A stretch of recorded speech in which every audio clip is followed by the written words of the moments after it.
Listen, Green, nobody touches my bush. You're done. It all started when Green touched my redstone. He played himself like a xylophone, set on automatic.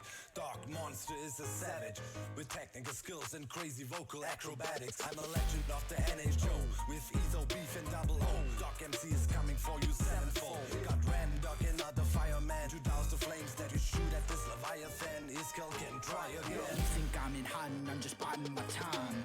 Putting pen to paper, coming up with rhymes. With a star-studded group who got together just to crush you. Once we start something, you know we're gonna see it through. I'm the not the soldier who brings the fight at first light. Y'all had the inside, so now I gotta end out. You're guilty of getting murdered with words. Y'all are outgunned. Go home, nerds. Hermit gang, hermit gang, hermit gang, hermit gang, hermit gang, hermit gang, hermit gang, hermit gang, hermit gang, hermit gang, hermit gang, hermit gang, hermit gang, hermit gang, hermit gang, hermit gang. If you think you can stop the symmetry, that's false. Your team is dialing for help, but I'm ignoring their calls. And when their bodies dissolve, you know that False is on a killing spree. Try to stab my PvP and perish painfully. I'm the queen of hearts, heads and body parts. She diamond armor, can't competitor. My martial arts, I'll send a poison dart to make you breathe your final breath. G-Team's name will be the only thing left. Caffeinated, animated, redstone innovator. My behavior's crazy, can't face me. Impulse is never lazy. Tango, why would you betray me? Now my scope is aiming. Better run from cover from all the gas balls that I be taming. Without a sound, without no hesitation, my creations are amazing. Better watch your step or the G-Team will end up blazing. Who's the better team? There is no controversy. But before it's said and done, y'all be begging us for mercy. Hermit gang, hermit gang, hermit gang, hermit gang, hermit gang, hermit gang, hermit gang, hermit gang, hermit gang, hermit gang, hermit gang, hermit gang, hermit gang, hermit gang, hermit gang, hermit gang. Oh, X gon' give it to ya, I'm gon' give it to ya, X gon' give it to ya, what? Lyrical boxing, dropping blows on all my foes in the G-Team, they're looking unclean, needing some sunscreen. Our words to hurt this herd of nerds, it's absurd how my rhymes got them injured. Danger, danger, I got lasers to cut 'em up like razors, it's flexing season and I got flavour. No weak defences like trenches and fences that these dense heads are presenting. They're presenting them all right. They're not very good. I could walk over that. I could jump over that. I could use an ender pearl. Use my elytra. Come on, G-Team. Jeez. You know, I don't know what to say. Let me see. Hermit gang, hermit gang, hermit gang, hermit gang, hermit gang, hermit gang, hermit gang, hermit gang, hermit gang, hermit gang, hermit gang, hermit gang, hermit gang, hermit gang, hermit gang, hermit gang. Now I'm back, got some things I wanna say. Yeah. What's the letter that starts the alphabet? Hey, Ladies, get in line, the diggity be on the way. Kev, Cleo don't know who she freaking with. ooh, All the signs say to notify her next of kin. This diggity doll been dropping bombs, nothing but hits. Hey. Spit that right again, cause the message is I can mumble rap and still be the best there is. Hermit gang, hermit gang, hermit gang, hermit gang, hermit gang, hermit gang, hermit gang, hermit gang, hermit gang, hermit gang, hermit gang, hermit gang, hermit gang, hermit gang, hermit gang, hermit gang. Oh, you wanted me to do a verse? I'd have to check with G-Team. I mean, I'll have to check with my schedule and see if I'm able to do that sort of thing, you know. Busy guy. So, verse? Oh, you know. Oh, bananas. Oh, you know. Bananas. Bananas. Bananas. I just don't know if it's a good idea for me to be part of this song.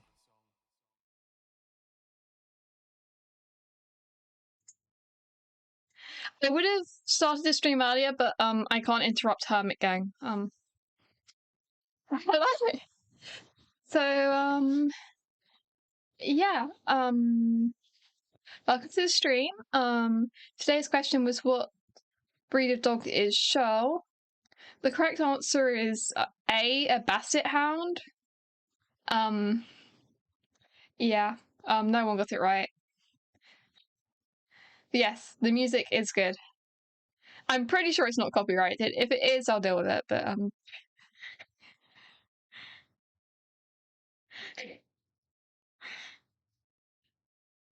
yeah, the answer was A. Yeah, I definitely wasn't also rushing about trying to make it so my top didn't look like a disaster.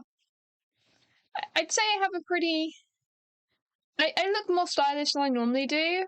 Normally it's just a hoodie. This time I've got colours that match each other and are completely different pieces of clothing. Whoa. I know how to wear something that isn't a hoodie. But yeah, I never know what to say at the beginning of streams, so we're just going to skip over to the game. Because, yeah.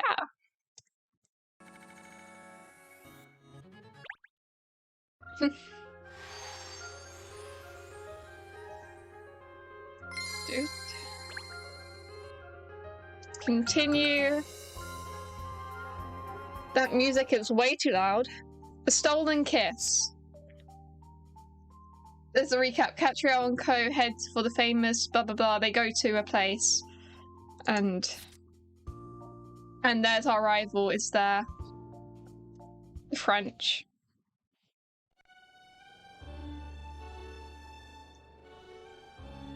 I was making sure I didn't forget to unmute things or do things. Yeah, everything seems like it's fine. We need to speak to our rival, Emiliana. Hello, Emiliana. Good evening, Emiliana. Katrielle, what are you doing here? Ernest here won tickets to see some lovey-dovey film or other, so I decided to come along with him.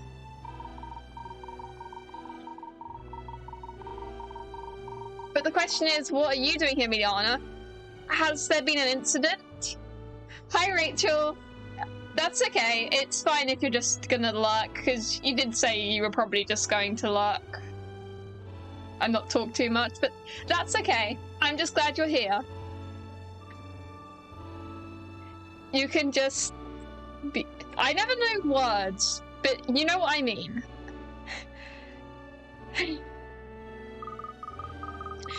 No. I'm not here on police business. I've come to see the film as well. Me trying to do a French accent. Bonjour. Oh, I didn't realize you were a film buff. Well, I wouldn't describe myself as a buff exactly, but I enjoy the change of pace. Profiling all day demands a huge amount of concentration. But the only people here tonight are either involved in the production, VIPs, or they won tickets like I did. So I presume that means you entered the prize draw as well? Did you? Ah. Very bien, see, I entered the prize draw, so what? That doesn't make me a film buff. I just entered the draw because I felt like it and happened to win.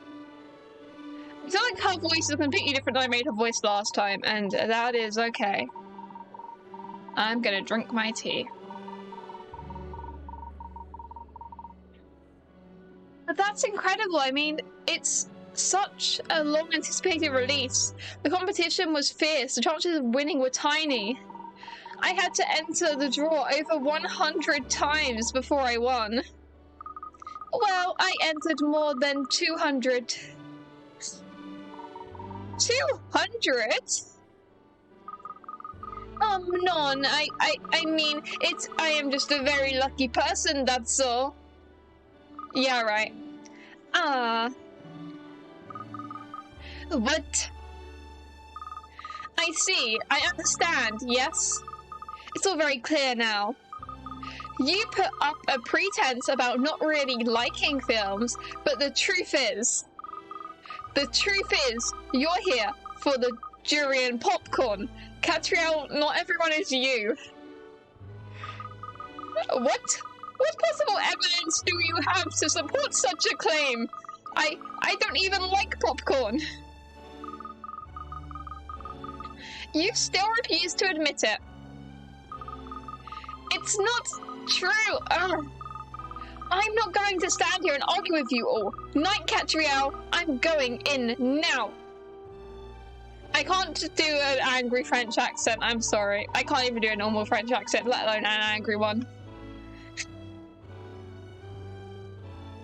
Oh yeah, yes, so should we. I'll just get our tickets. Ah, yes, hello, sir. You're having a good evening, yes? Ah, yes, this is rather delicate, sir. I see, I'm afraid dogs are not permitted in the theatre. Ah, yes. I have a feeling that might be the case. Yeah, everyone's just here for the popcorn. Stop. The Stolen Kiss? I don't know what that is. That isn't what the film is called, that's what this case is called, but... yeah. Also, life update, I'm still ill. I've been ill for about 3 weeks straight. It's great. Why did I try and make this dog sound French? He's meant to be like...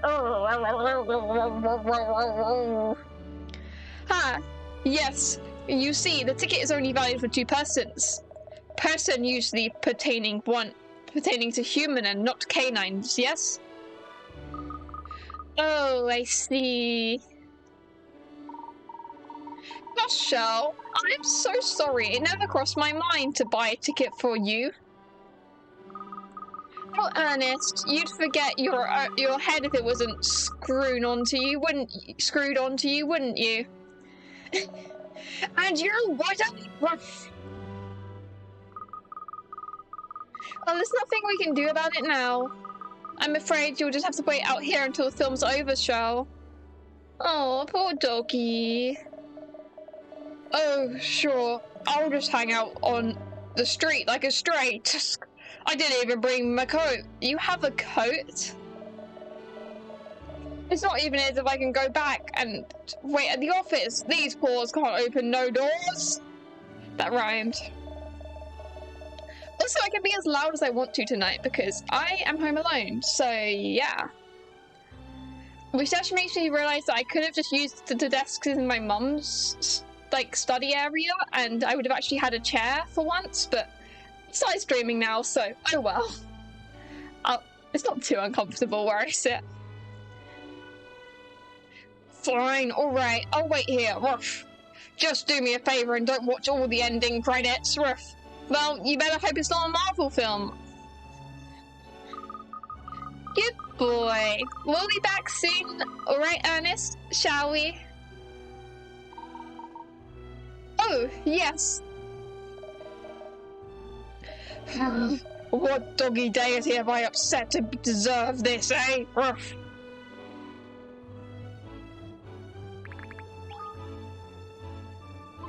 I'm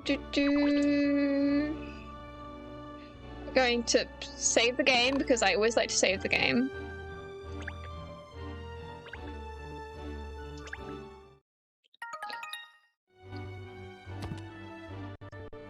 And then we're going to go to enter the theatre.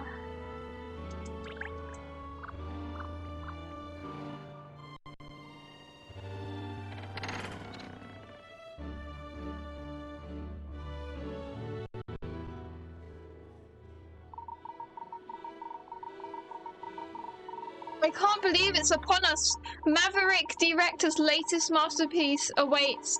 I'm beside myself with anticipation, Miss Layton. I really am. Honest, this is no sub for love film. It's a romance story, is it? You've only just worked that out?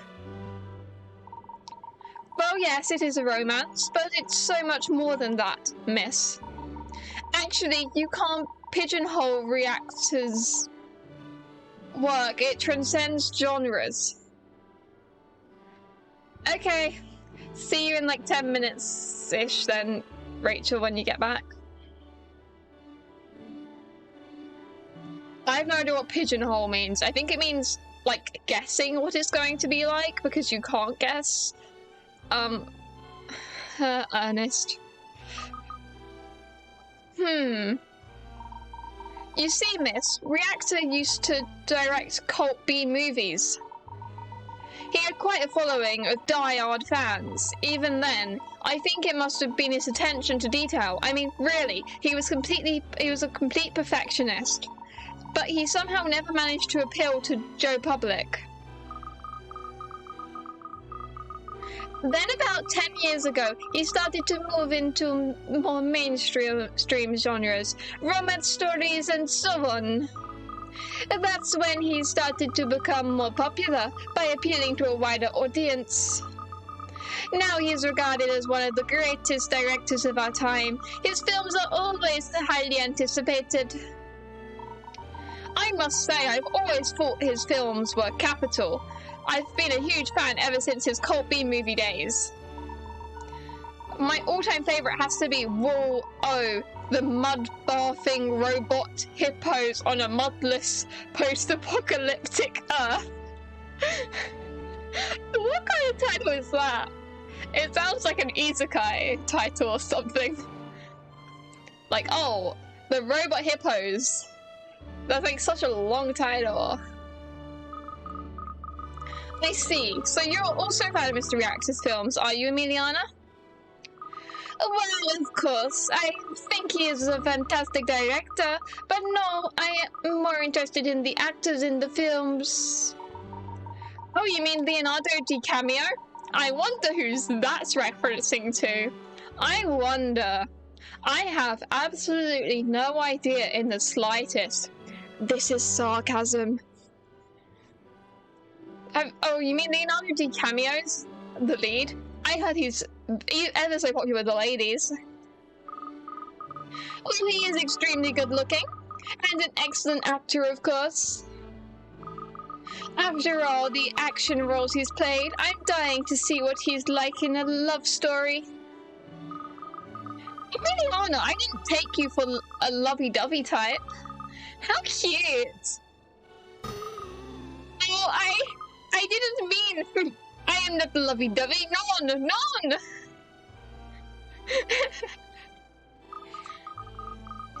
Anyway, when you finish teasing me, look. It seems the VIP guests have arrived. Oh?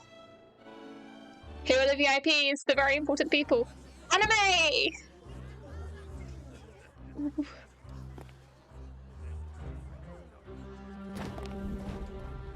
Oh, the mayor! I like the pink-haired girl. She looks interesting.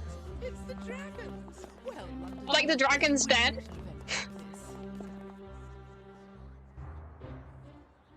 I don't know if people outside of England know what the Dragon's Den is, but...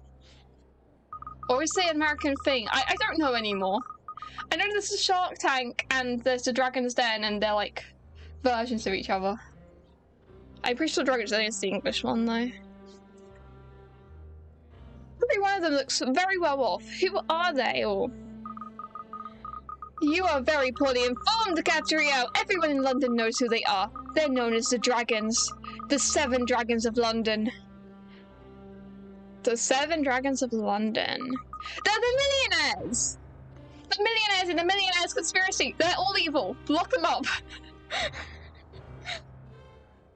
That is a joke. But we're meeting the Millionaires, and I was right. The mayor is one of the Millionaires. I mean, technically she already was evil, but she wasn't evil, she was just behind it, but no crimes were actually committed other than, like, misinformation or causing distress? I don't know. 7 dragons? The pink-haired girl looks interesting. That's all I wanted to make a note of. Yes, some of London's wealthiest residents, Mongols of media, finance, transport. Between them, they really control the city's economy. Although some of them do come from wealthy families, it's really only in the last 10 years that they've become so well known. Oh, not very long then, especially in a historic city like London. True, and of course it's not just people here in London who watch them. The whole world's eyes are trained on these. 7 multi-millionaires. Well, they certainly do sound very influential. You know one of them already. Ah yes, Melinda. She's one of the 7, is she? Oh, we must go say good day, Miss Layton. Yes, I think there's still time before the film starts. Let's go and say hello.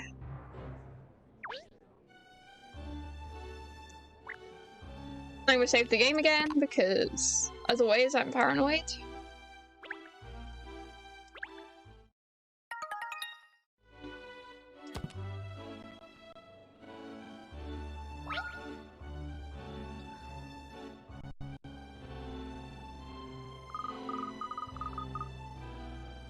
The way Emiliana is meant to be our, like, rival, and we're just spending a lot of time with her. Good evening, Piper. Katrielle, I wasn't expecting to see you here. No, well, in truth, films are my thing. I'm here for the popcorn. As you should be. I don't doubt it. I didn't realize you were one of the 7 dragons of London. Oh, that's really my father's influence. But I don't think of myself as a millionaire. I think of myself as London's mayor, nothing more. So she is a millionaire. She's one of the millionaires in the Millionaires conspiracy. Because this is what this game's called, a millionaire conspiracy. We're seeing the millionaires. So the first case really had nothing to do with the millionaires, because none of the 7 dragons had anything to do with the first case. The first case was mainly a tutorial, I think. Does this mean each of the millionaires is going to be evil? That is a joke, but behind each case, because no one's necessarily been evil yet. I want someone to be evil. I want a villain, but I love myself some villains. And that's a very worthy title. Not everyone has what it takes to be mayor in a city like this one. I don't know how it's always so hot in my room. Okay. You're too kind, Katrielle. But it's always nice to receive a compliment. Now then, there's something I'd like to introduce you to. This is a friend of mine, Mr. Phineas T. Barnone. Howdy! It's a real pleasure to meet ya. So, you're this Katrielle Layton I've been hearing about, eh? Piper's told me all kinds of stories about ya. Don't you worry, I've just been dying to meet ya. Well, it's an honor to meet you too, Mr. Barone. You're on the VIP guest list, I presume?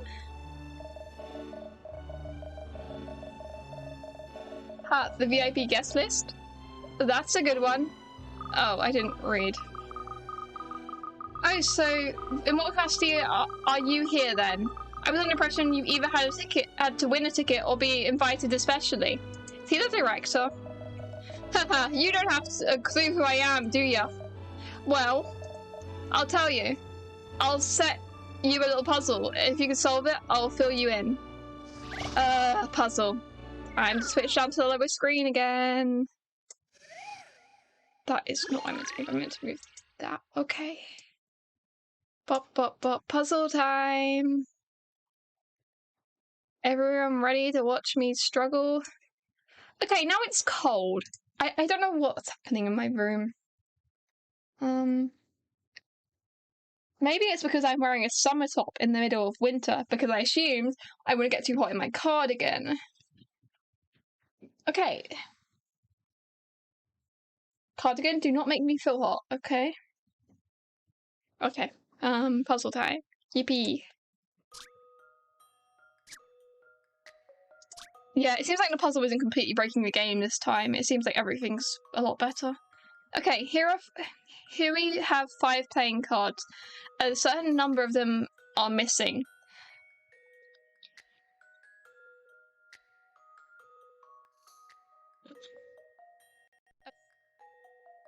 A certain section of there's a cat clawing at my door. We might get Socks cameo. Wait. This is more important than any puzzles.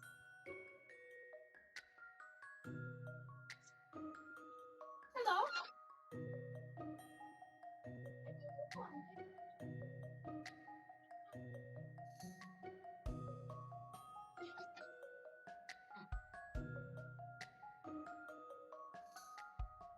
Okay. Just say hello to the nice people. I don't know if you could fit on my lap. Oh, I'm sorry. I'm sitting on your... There we go. I don't know if the nice people can see you. Maybe if I do that, maybe then the nice people can see you. The stream is so far behind that I haven't even grabbed you yet. Information comes at a price, kid. How much money do you want? Not money. Solve a puzzle. Yep.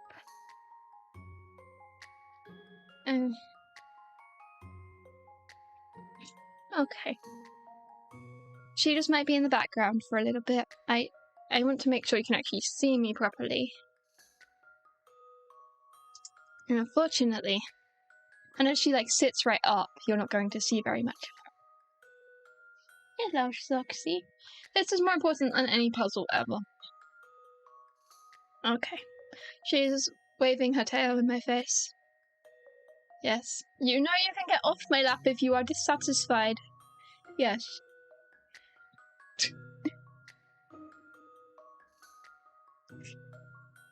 Hello?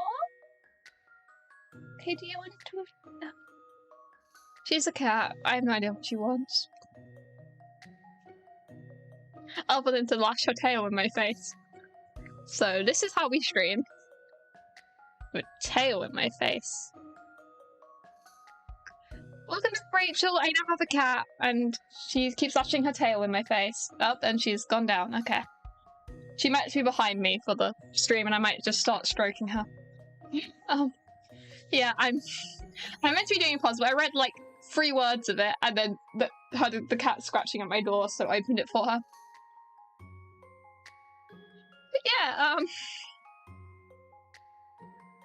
okay.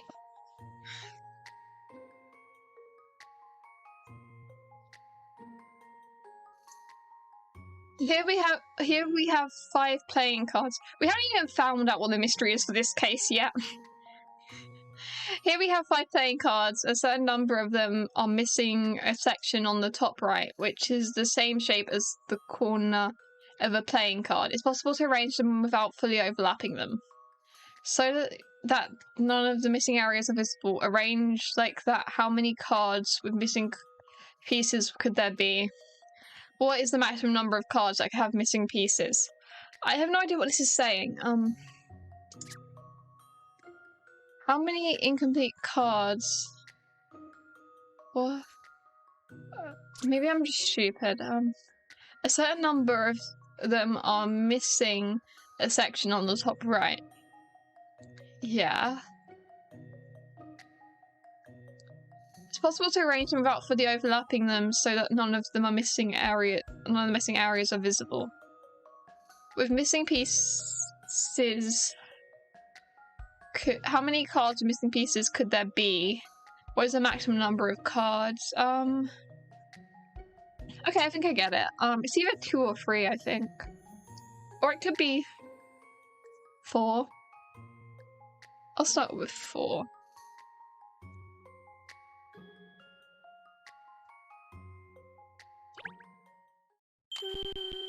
This should do it, I think. Nope. What's the matter with me today? I think it's 2. If not, then it's 3. There's only so many answers.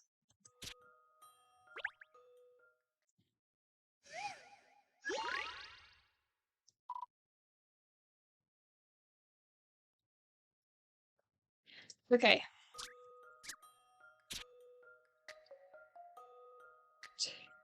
That's the longest 2 known to humanity.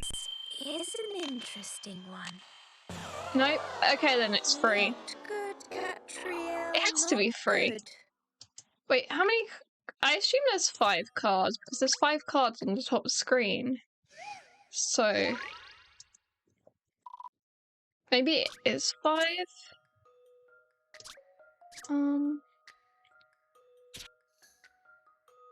But I'll go with 3. I'm so good at puzzles. This is an interesting one. Nope, it's not 3. Okay. That's not like me. I don't know how it would be 5 though, because there's already some like dumb answer reasoning. That's what this game's normally like. It's also arranged without fully overlapping them so that none of the missing areas are visible. How many cards with missing pieces could there be?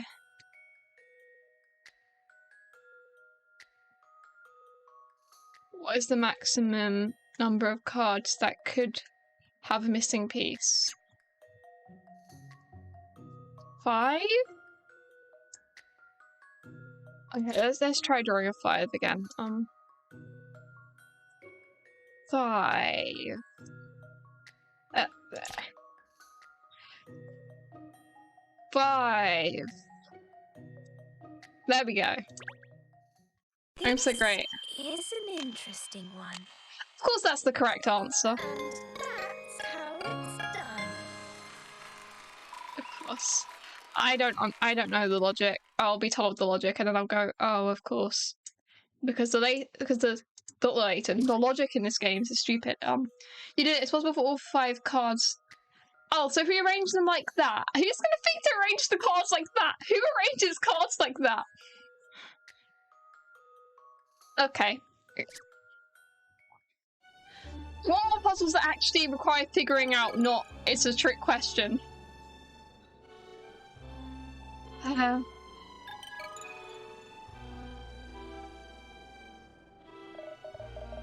ha ha.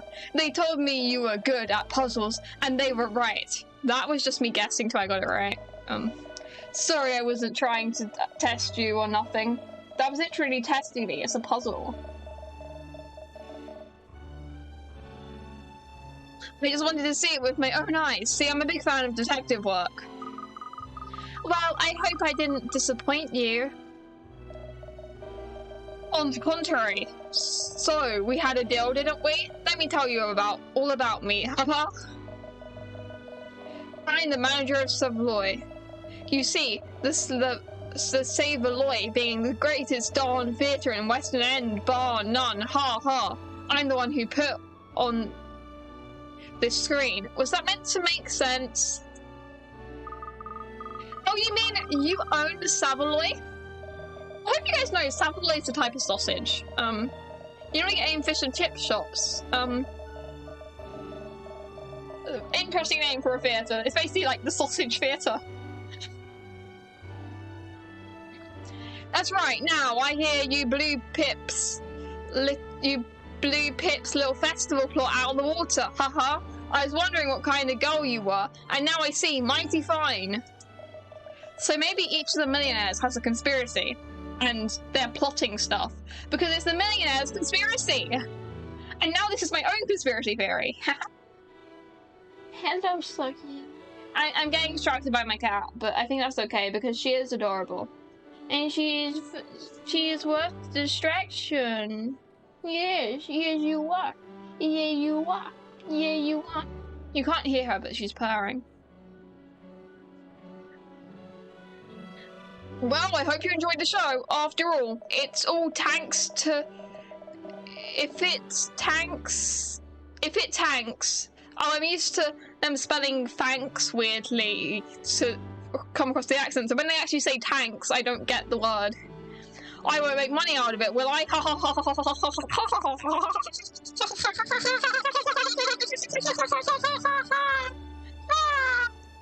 Okay. Why am I like this? Okay. I let myself laugh too much. I'm gonna drink my tea and calm down for a second.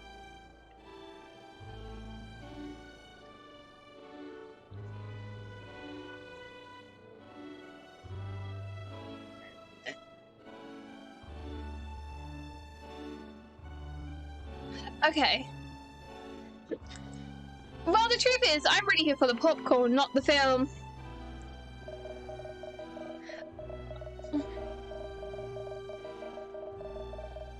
Tank means, like, do badly.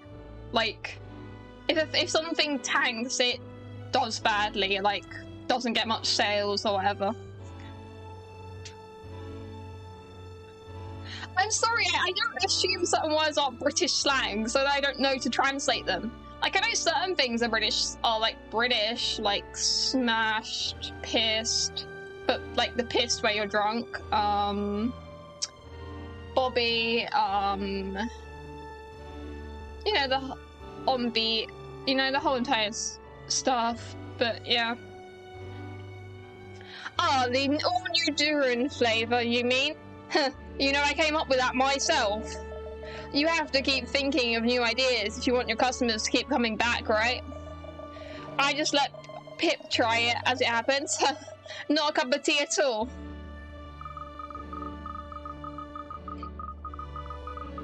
I see you're involved in all aspects of the business. How interesting. I bet it's him. He's evil. He stole the kiss. I don't actually know what his case is yet. We haven't. I don't know that it's called the stolen kiss. So he stole the kiss. Yeah. Okay. Well, that popcorn certainly has a unique flavour. Perhaps a little too unique. A good example of effort to not necessarily producing results. I'll judge that for myself. I think now, where do you get it? I can read. It's on sale at the kiosk back there. Show them your coupon and they'll give you a tub.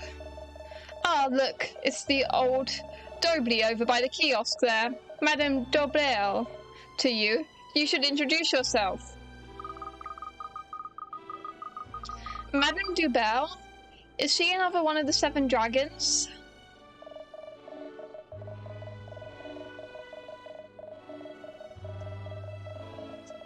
Haha, Gretchen Dubel is a name you do well to remember, Miss Layton. And a word of advice, never forget the madame, haha. Who is she? We're gonna meet all the 7 dragons, I bet. This is why this one's, like, story side is taking so long for the case to get started. She controls a whopping great empire of business stretch right across the globe. You know, she practically breathes money. Okay. That's an interesting thing to breathe. Most people just breathe oxygen. They used to say the sun would never set on the British Empire. Well, if that metaphor holds any water at all, Madame Dobell would be the sun. She's the glue that holds us all together. The mother dragon, you could say. I want to meet her. Is she the pink-haired lady? Oh, I know that one of them has pink hair. I see. Well, she certainly sounds larger than life. If you want your detective agency to have any chance of success, it would be a wise move to befriend Madame Dobell Katrielle. I suppose detective work does rely on maintaining good relationships with people. It's true. I could just say hello while I queue up for my popcorn. Oh, while you queue up for your popcorn, you really haven't grasped how important she is, have you? Katrielle is just being Katrielle.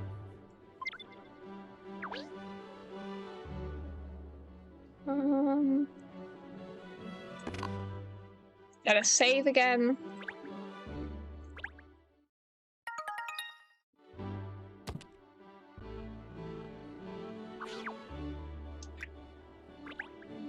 Time to get our popcorn.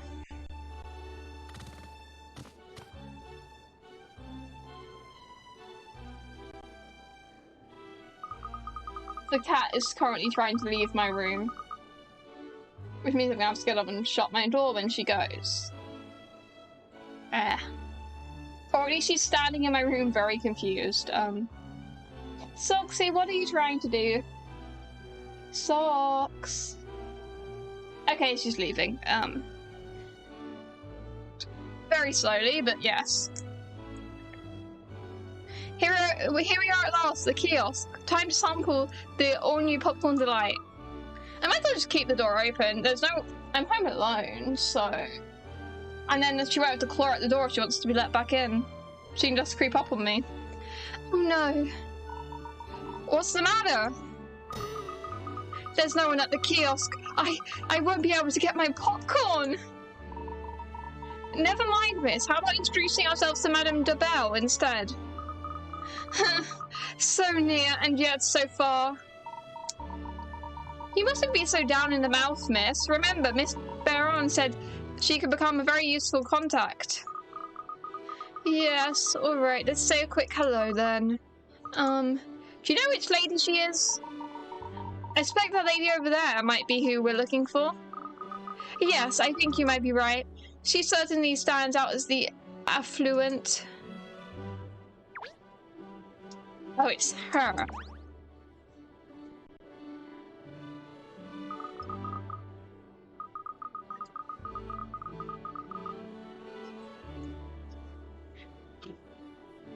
Excuse me, you would have to be Madame de Belle, would you? Indeed, I would. And you are? I'm Katrielle Layton from Layton Detective Agency. It's a pleasure to meet you, Miss Madame. Oh, the Layton Detective Agency, you say? Now, where have I heard that name before? Ah, you must be the famous Herschel Layton's daughter, are you? How is the professor? Is he in good health? I think so. You think so? Well, no, I mean, he's very well. Yes, thank you. I'll be sure to mention to him that I met you. Yes, please do. Tell him I should very much like to meet when he is next available. I wish I could. Oh. Do they have some kind of falling out or something? Interesting. So I don't suspect he's dead, and there was that cutscene at the beginning where she was a little girl and and there was mist and he was walking away from her. And it's got to symbolize something. Goodness, it's nearly time for the show. I promised myself a little tipple before it begins. Do excuse me, please. Well done, Miss Layton. I think you made an impression. Yeah, she looks sad. Ooh, I don't know, Ernest. All this hobnobbing with the rich and famous is taking a toll on my nerves. Oh, I don't believe it. Over there, look, it's Maverick the Reactor. Ladies and gentlemen, I'm Maverick the Reactor. Thank you all for coming to see the premiere of my new film. I hope you enjoy A Nay for Advance, No Sub for Love. The screening is about to begin, so if you'd all like to make your way to your seats. We haven't met the other dragons. I want to meet more of them. Oh my Gideon, I can't believe it! It's the real Maverick the Reactor! Miss Layton, I've never seen the real Maverick the Reactor before. But you've seen the fake one? No, I didn't mean... Oh, there's no time for that. The film is about to start. We must take our seats.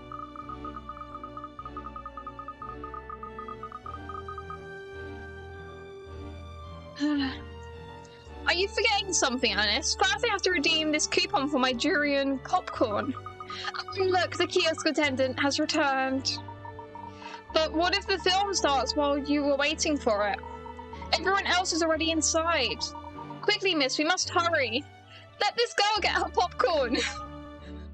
Let this girl get her popcorn, somebody.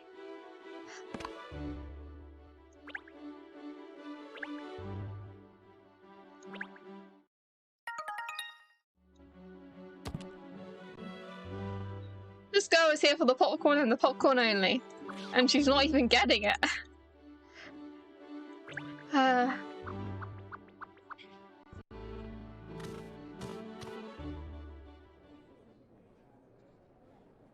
Fancy theatre. Ladies and gentlemen, welcome. Welcome to the premiere screening of my latest work, A Naval Advance, No Sub for Love. The story begins with a young couple who meet at the ramshackle old cinema out in the sticks. The man wants to become a film director, whilst the nurse, her dream of being an actress as she waits tables in a local cafe. A turn of events sees the pair on a luxury cruise ship together, and they fall more and more in love as time goes on. Man's spoiling his movie before we even watch it. I think he's guilty. It's either Mr. Reactor or the person that owns the theatre. There hasn't even been a crime yet, but it's either one of those two, trust. But then something terrible happens. The ship, a relic from an ancient civilization, starts to sink into the sea. The situation is very desperate. This isn't even like trailer spoilers. This is like, here's the entire plot. This man. The situation is desperate. There seems to be no way out. The couple are doing everything they can to survive. Well, I think I better stop there. I don't want to spoil your enjoyment of the story after all. Sir, man, mister, you just spoiled the entire plot of the movie. Like, what is that to look forward to? Like, the ancient ship sounds like that'd be like a cool plot twist because you just expect love and then you spoiled that. Sir. I'll just finish by saying the film is the culmination of years of works and marks, I believe, the pinnacle of my career. I'm sure you're all going to love it. And you won't see the plot twist of when the giant shark eats both the lovers and then the, yeah, you won't see that coming. I know I just told you, but you won't see that coming. Of course, it would never have been possible without the support of so many people. The fantastic actors, the cameramen and women, the sound crew, my assistant artistic directors, the editing staff, and above all my wife, who has been a constant source of encouragement and never stops believing in me. I'd like to say an enormous thank you once again to everyone involved in the production. So without further ado, I present to you a naval advance, no sub for love. Ooh. Oh, we get to see it. Now we sit here for an hour. That is a joke. It's probably like 2 minutes max. Katrielle looks good. Titanic.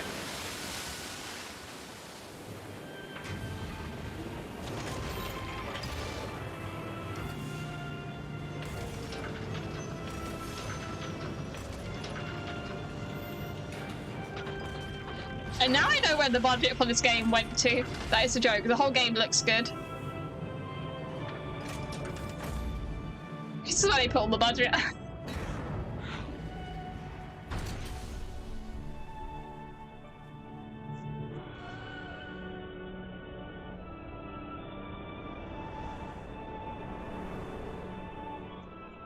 It became a metal ship?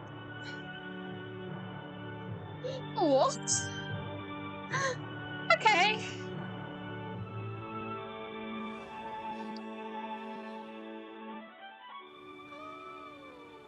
And they're not going to kiss because this case is called a stolen kiss.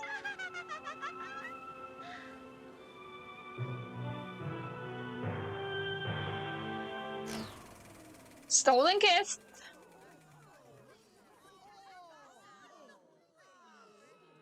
Katrielle is actually carrying this whole entire anime scene. What's going on? What happened to my film? Why is it cut there? No, this isn't right. The last scene, the kiss scene, the big final, someone's stolen it. The stolen kiss. So that's the stolen kiss. Excuse me, Mr. Bartman. Has everyone left now? Yep, that's the end of it. We've had to cancel the screening, so I sent everyone home. You aren't a friend of Miss Layton's now, are you? Well, I'm not sure if friend is the right word, but well, I'm Emiliana Pafate. I'm a case analysis and profiler at Scotland Yard. This theft of climactic scene of the film is a very serious offence. If you don't mind, I'd like to ask you some questions about it.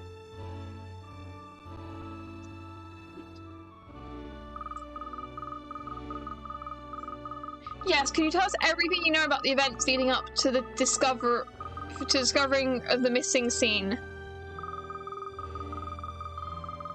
Katrielle, what are you still doing here, and what is that found with you? Hey! Well, everyone else is left now, so I thought Charles could help sniff out clues. We don't need any sniffing around here. Keep your nose and your dog's nose out of business that doesn't concern you. could still see them being Emiliana and Katrielle being enemies to friends. I jokingly want to say enemies to lovers, but I doubt that's gonna be what happens, but doesn't mean I can't think about it, you know? I can see them becoming friends though. Definitely. Or like their rivalry becoming more like friendly rivals. But it does concern us, Mr. Bannon. Personally requested that I stay here and help.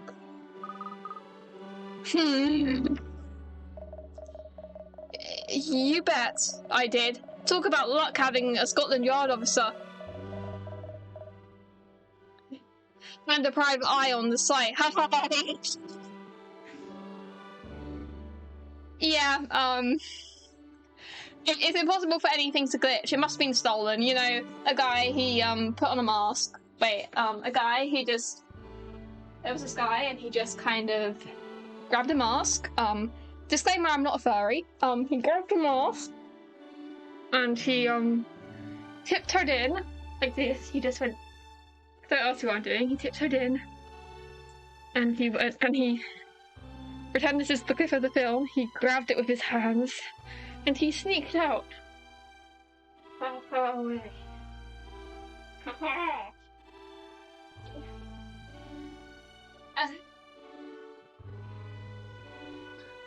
Okay, I want the frog back on my desk, and now I've dropped my headphones on the floor. That was entirely necessary. I don't know half the reason I do half the things I do on stream. I just do whatever I want.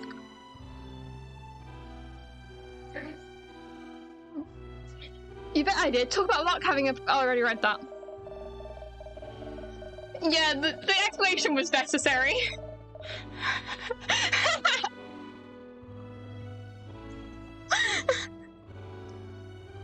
Streams are just so much more fun when I just do the silly little thoughts I have in my head. You know? Yeah, peak content.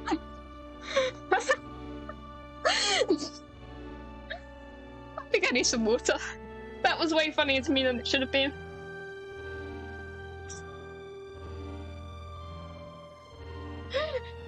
Yep.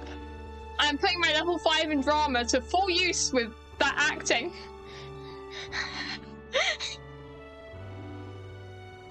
Anyway, I'd like to ask both of you to help figure out what happened here. Who the heck cut the kiss scene out of the film, huh?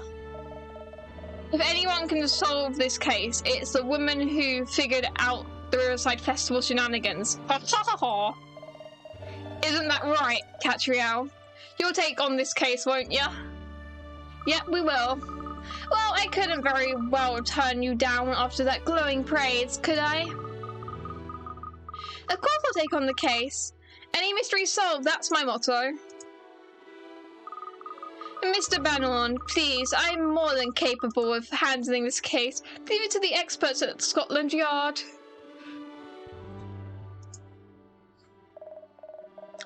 Now, I'm not saying I don't think you're a talented detective as well, Miss Perfetti.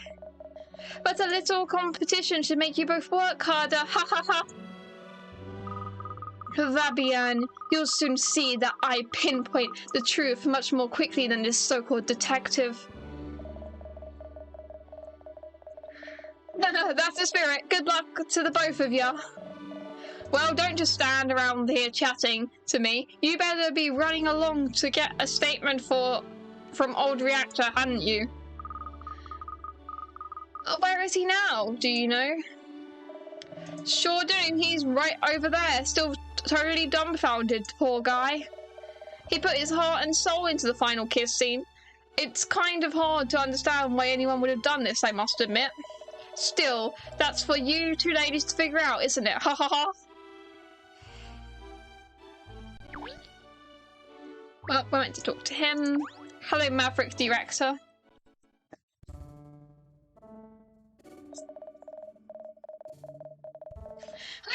My film! My magnum opus! These, Mr. Reactor, Rector. Don't worry, I will personally track down the thief responsible for stealing the kiss scene. No, you won't, because I'll track down whoever did it. First, Katrielle. Very professional, ladies. Very professional. Woof. It was perfect. I'd made every last detail perfect before I was willing to show it to the public, and now this. Surely the negatives are still available. You'll be able to produce a reel from another screening, won't you? I forgot to be French for that. I forgot to do the French. But didn't you see the audience reaction? They were frustrated. Without the final scene, the story doesn't hang together at all. I wanted to give people the perfect film. I've put my whole life into this project, my heart and soul. We understand, Mr. Reactor, but try not to let it get you down. I will track down the perpetrator, don't you worry. Try not to let it get me down. Are you mad? This is a disaster. Blow like this, just before the official release, it is the death knell for any film. And just when I thought I made it to the big time, when I'd got in with the top studios, now it's back to trying to make ends meet again. I can read. What am I going to tell my crew? I thought I'd finally be able to pay them what they due. This is terrible. Please try to calm down now. Tell me, do you have any suspicions at all about who could be responsible? I think it's bold to assume it's a theft. It could have just been an accident, you know, someone accidentally, like, clipped the scene. Or, like, accidentally projector glitched. I don't know. I feel like it's always not what you assume. They make it look like it's, like, this massive crime, and then it's not. Responsible for the desecration of my work, obviously someone who doesn't like my films. How am I going to face my crew, my wife, even?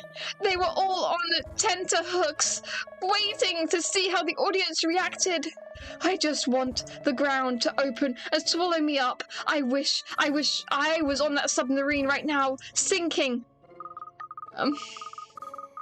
That's going through it all. His wife's gonna leave him because the kiss scene got stolen.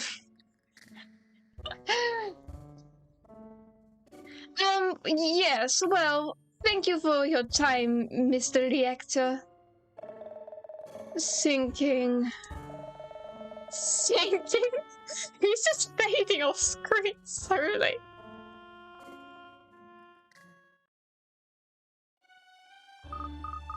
Oh dear, he's really taking this badly, isn't he? Yes, ridiculously so. I give up. I'll try talking to him once he's calmed down. You can't blame the guy for being upset. The movie was a big deal to him. And he's not the only one who's troubled by what's happened either. I'm kind of sour myself.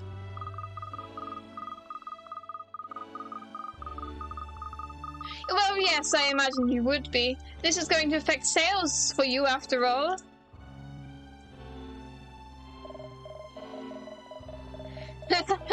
I like the way you think, Missy. But it's not just that. I'm a big fan of Rector's work, you see.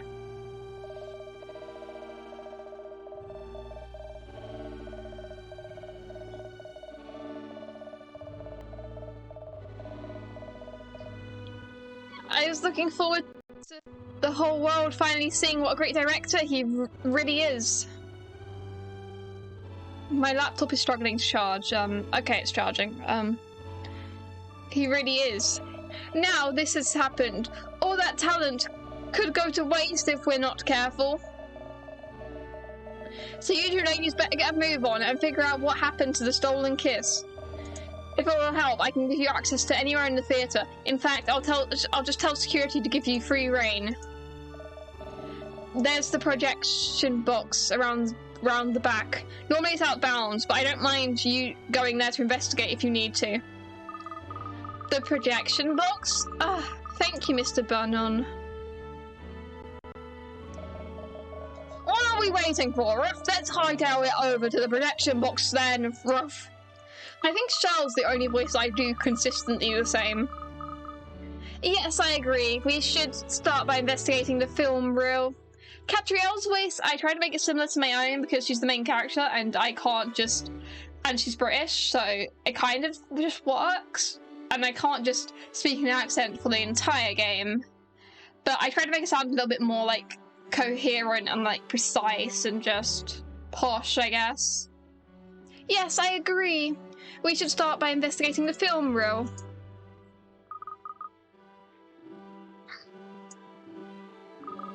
Is there something wrong, Emiliana? I've come to expect irrational behavior from you, Katrielle, but you really talking to your dog? Yes, and I'll talk to my dog again. Yes, it's wonderful. It's wonderfully therapeutic. You should really try it sometime. Anyway, are you coming with us to the projection box? No, I will be carrying out investigations elsewhere first. Amateurs tend to put me off, and I might miss something crucial. You see, Katrielle, every criminal, no matter how careful, leaves a trail of telltale signs following a crime. Only a skilled profiler like myself can read them, of course, which is why I will solve this case long before you do and prove the superiority of my methods. My cat is back in my room. This girl really has an inferiority complex. She just wants to prove herself. I'll look forward to it. Sexy. Don't mock me, Vabian. You'll see soon enough. I really wasn't mocking you. I'm looking forward to it. Allora, until later, Katrielle. Just try not to disturb the scene too much, won't you? Soxy, what are you doing? I can't stroke you over there. Soxy, hello. Hello. You guys can't see her, but trust, she is here. Visit the projection box. And I'm gonna save the game again. I give her a head pat.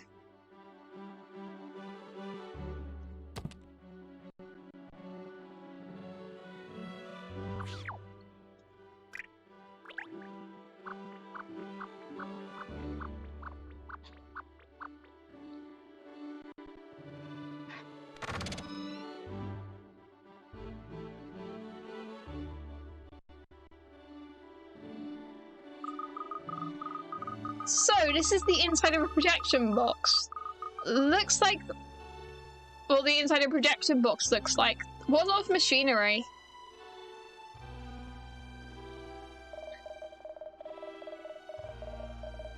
Excuse me, authorized personnel only in here, please? I'll have to ask you to leave. I wonder what this machine does. Stop! Don't touch Albentina! I bet you it's him. He accidentally messed up the the showing of it, and he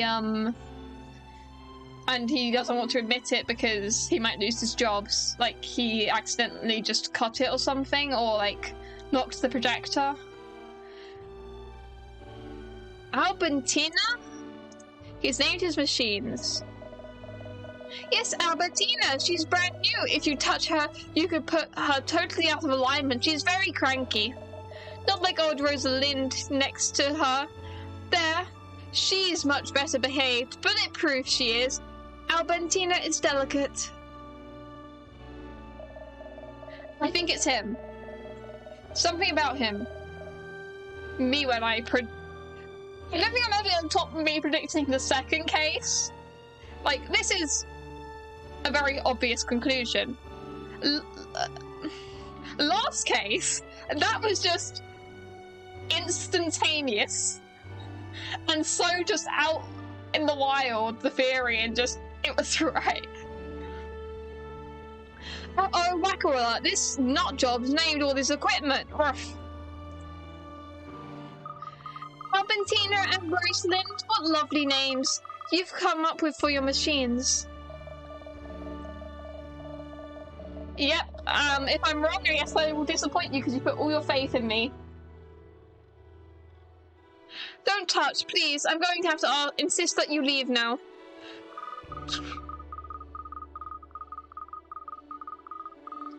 It's alright, Mr. Banan gave us permission to investigate in here. Investigate? Sorry, I didn't introduce myself. I'm Katrielle Layton, of Layton Detective Agency. These are my assistants, Ernest and Cheryl. Okay, Cooper, enjoy your dinner. We're investigating the disappearance of the final scene of No Sub for Love. Would you mind telling us who you are? I presume you're a member of the technical staff here at the theatre. Oh yes, I'm Seymour Fremis. I'm the Save Lois projectionist. I see. And what do you do? Well, miss, the projectionist is responsible for setting up the film and controlling the equipment during screenings. I must say, it sounds like a rather spiffing job. Just thinking of all the films you'd get to see. Spiffing is British for good. Don't make light of it. Being a projectionist carries huge responsibility and demands incredible attention to detail. I have to keep a constant eye on running the film, fine-tune all the machines, and make sure the projector is in exactly the correct position at all times. There's never any downtime in my job. I have to spot all the motor cues and make sure I'm ready for real changeovers as well. Golly, it sounds awfully complicated. It is. But I wouldn't have any other job. I'm happy in here, surrounded by my machines. But people always think it's a doddle, and it's not. I can read. It sounds like he's more interested in the machines than the films they're showing. Yes, I think we need to ask this Mr. Framers a few more questions. Did he, sabotage it because it... Oh, there's a bird. Because it messed with his, It messed with his machine. And he was like, no, that's... Or, it was going to damage his machine, maybe?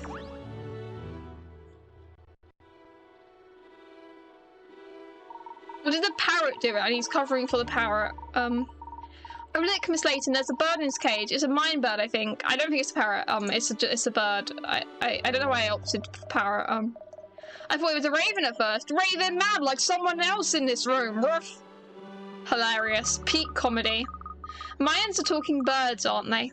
It's a talking bird. It's gonna be his downfall. It's either the talking bird or it's him. Trust. I'm always right. I'm not always right, but I could always be right. You know? Yes, that's right. I bet he can say all kinds of things, can't he, Mr. Framers? Yeah, I've taught the Major quite a few words. Why don't you introduce yourself, Major? Come on, say hello. And now I have to imitate a bird. It's like a toucan, isn't it? Or something. It looks like a toucan, but it's not. It's a Minan, but it's close enough.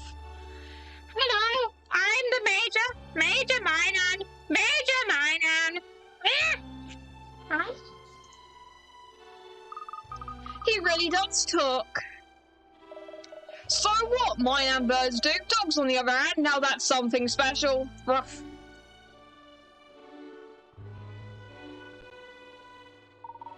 Would you mind if we tried to get him to say something? Sure, go ahead. He's pretty sharp. He'll probably talk for you. Oh, goody. Come along, miss. Let's try. This will be such a lark. Lark means funny. Or, fun.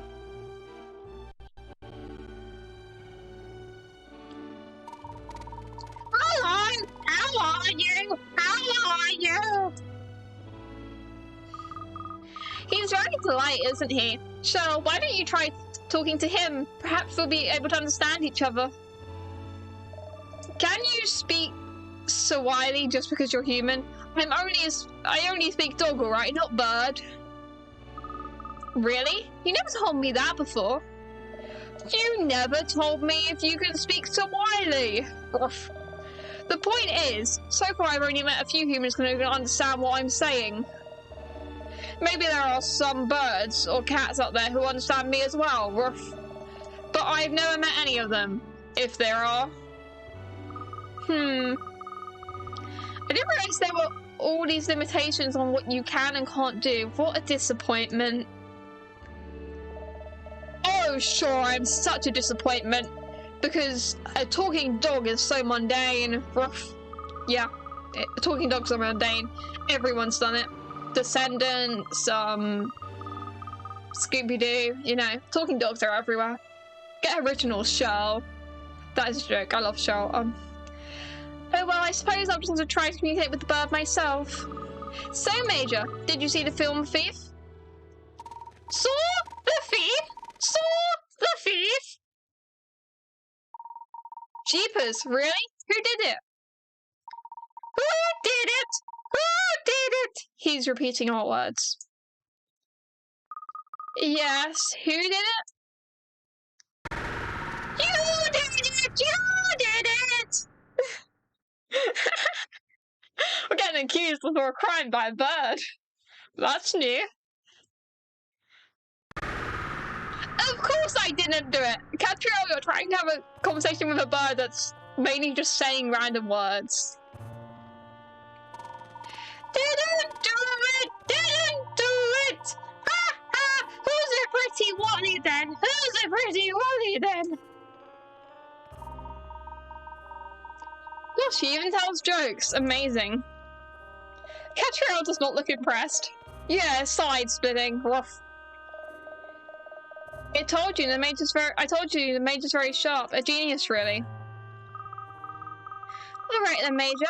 If you're so sharp, you'll understand when I explain what I'll do to you if you make fun of me again. Katrielle threatening birds. Ah! Call the RSPB! Call the RSPB! I think my entire soul is making this bird into this bird's voice. Miss Layton, he is only a bird, remember? I know he talks like a human, but we really can't treat him like one. Major hunger! Major hunger! Popcorn! Popcorn! Sorry, Major, I'm all out of popcorn now. Katrielle's like, this bird. He liked me for real because I want the popcorn. And he wants popcorn. He's just like me. Oh yes, of course. What is it, miss? Have you cracked it? Have you seen to the heart of the case already? No. This is far more important than that. Popcorn. Oh, really? Ruff. I forgot all about the new durian popcorn I wanted to try. Oh, I knew it, Ruff. Is this the first clue? Oh my god, she is so cute in her outfit in this thinking scene. Just her hair to the side. Oh, she looks great. And this time, the thinking scene isn't completely breaking my laptop, so that's good.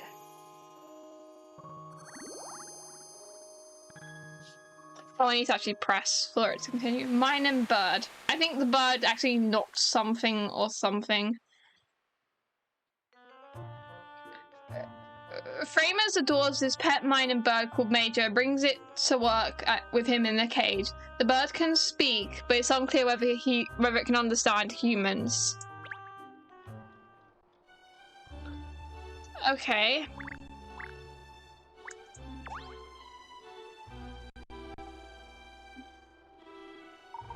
So, is this one Albertina? Is it? No, no, no, no! That's Rosalinda. Albertina's the one next to her. Oh, I do apologize.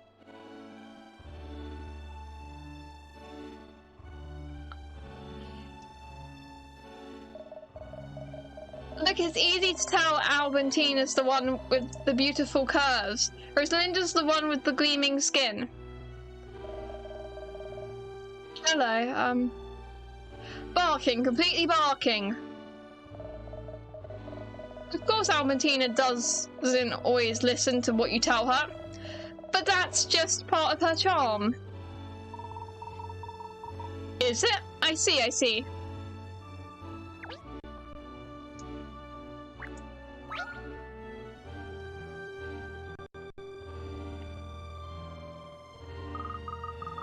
Excuse me, Mr. Framers, but could you tell us what you were doing before the screening today? If you're expecting me to talk to you, you can help me solve this puzzle first. Oh, it's puzzle time. Of course it is. It's always puzzle time.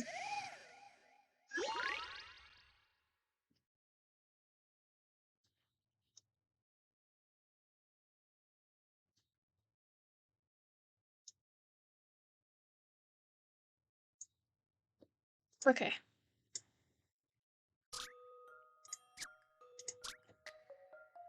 There are 3 different types of alarms inside a completely dark chest. One alarm goes off in response to sound, one goes off in response to light, and one goes off in response to vibration. There are 3 buttons that each produce one of these effects. You need to set off all 3 alarms by pressing the least number of buttons possible. Select all of the buttons that need to be pressed. Okay, I read that, then it went out, and I just completely thought it up. You need to set off all 3 alarms by pressing the least amount of buttons possible. There are 3 different types of alarms inside a completely dark chest. One alarm goes off in response to sound, one goes off in response to light, and one goes off in response to vibration. There are 3 buttons. One goes off... Okay, so...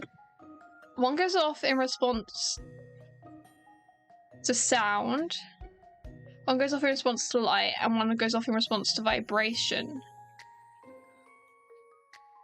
So the light's gonna make a small sound, isn't it? And light, I don't know if you've seen a light bulb or listened to a light bulb, but they do vibrate a little bit. You can just like hear it and stuff. It can make sound. So I think it's light.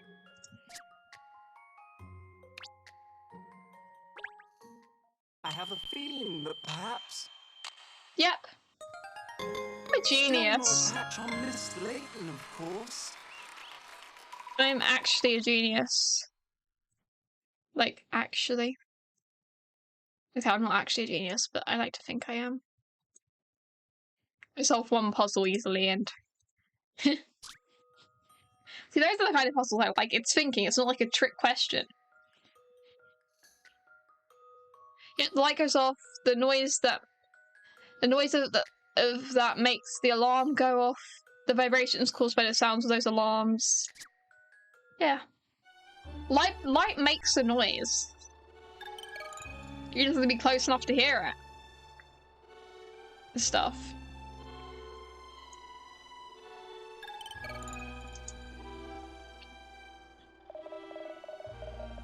Okay, that was pretty impressive. So you'll talk to us now? I'd like to know what you were doing before the screening today. I need to go to the toilet and I'll be right back. But yeah.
Okay, I'm back. Can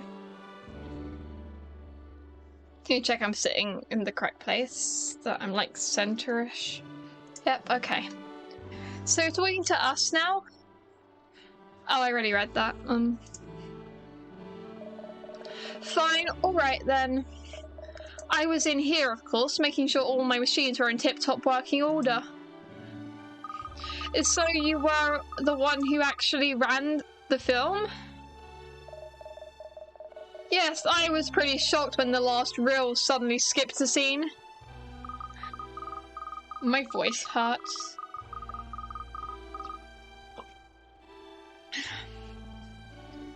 Would you have any idea who might have stolen the kiss scene?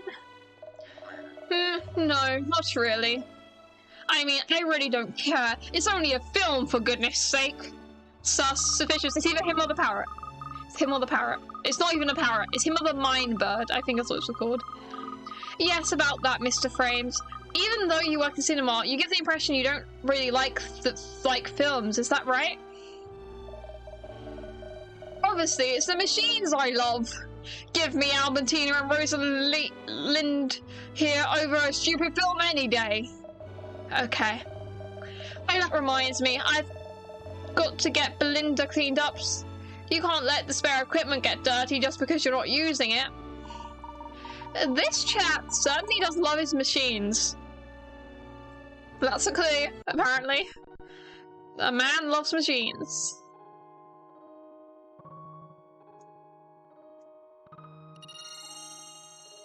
Machine freak! That's the name of this clue, Machine freak. I need to put my headphones on exactly right because I don't like things on my head. Headphones seem to be the only exception, but I need to like have them on the right way. Like, and just stuff. There we go, okay. That feels better. Machine freak.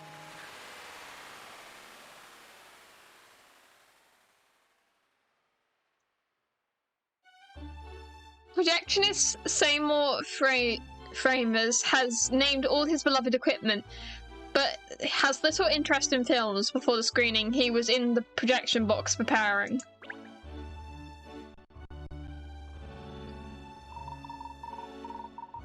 Well, he's a little bit too obvious, that's the only problem. But I think that concludes our investigation of the projection box. And other than the machine mad Seymour Frames and his pet Mayan bird, nothing seems to stand out as being unusual. Yes. Gosh, you certainly seem to be deep in thought, miss. Are you figuring it all out with those little grey cells of yours, as Inspector Hastings calls them? I've got it. I know exactly where we need to head next. To the popcorn machine. Without a shadow of a doubt. The snack kiosk! Told you. Seriously? That seriously hurt my throat. Jesus. I refuse to leave without my free popcorn. I can practically see the little kernels of corn popping around inside your head at the moment. Miss, we have to focus on the case. The head of the great Layton Detective Agency, with all its proud history and tradition, can't. I thought to read. What history and tradition? Cat only just set up the place. Ruff.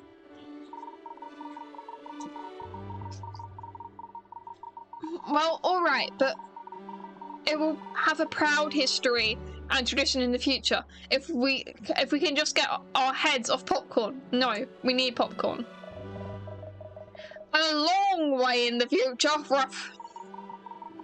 As it stands, we have no leads at all. I think we should continue investigating another part of the theatre. But she wants her popcorn. The pup's got a point. Snipping before snacks. Come on, Ruff. Well, if the two of you don't want to come with me, I'll go on my own. Like a dog with a bone, as usual, Ruff. Let's turn our attention back to the case. Presumably there's an editor here as well, wouldn't you think? We should see if we can interview him or her. Quick thinking, go fast, pinstripes. So how do we go about finding the editor? Well, I suppose we could ask Mr. Frames. To me, Mr. Frames. We'd like to talk to whoever's in charge of editing the premiere. You mean editor? He's the editing technician. Reactor's famous editing assistant? I think we're meant to suspect him, but actually it's the bird. I'm Mr. Frames. Yeah, he's one of the most senior members of Reactor's crew. Well, given it's an editor's job to cut and splice the film, I think we should speak with him. He may well know something about the missing kiss scene. Where can we find him? Good question. Did Katrielle seriously leave? I think she left. Like, she is not in this scene. It's Ernest, and Katrielle left to go get her popcorn. Yeah. Good question. I don't know where he disappeared to after the screening. Ernest getting his main character moment. Perhaps he's still in the theatre. Let's go and ask around if anyone's seen him, miss. Oh no, she's still here. Alright, as soon as I've got my popcorn, we'll go on a hunt for Mr. Torre. Let it go, cat! Maybe it'll be quicker in the long run if we just go to the snack kiosk now and get out of the way. Very well, miss, you win. Let's head for the kiosk. She gets her popcorn. I bet you were going to find a clue there. Because I didn't mean to speak to him. Because that's always how it goes. I'm sorry, I didn't mean to speak to you. He talks to machines a lot. I told you he's a wacko, Ruff. Okay, I'm gonna save the game.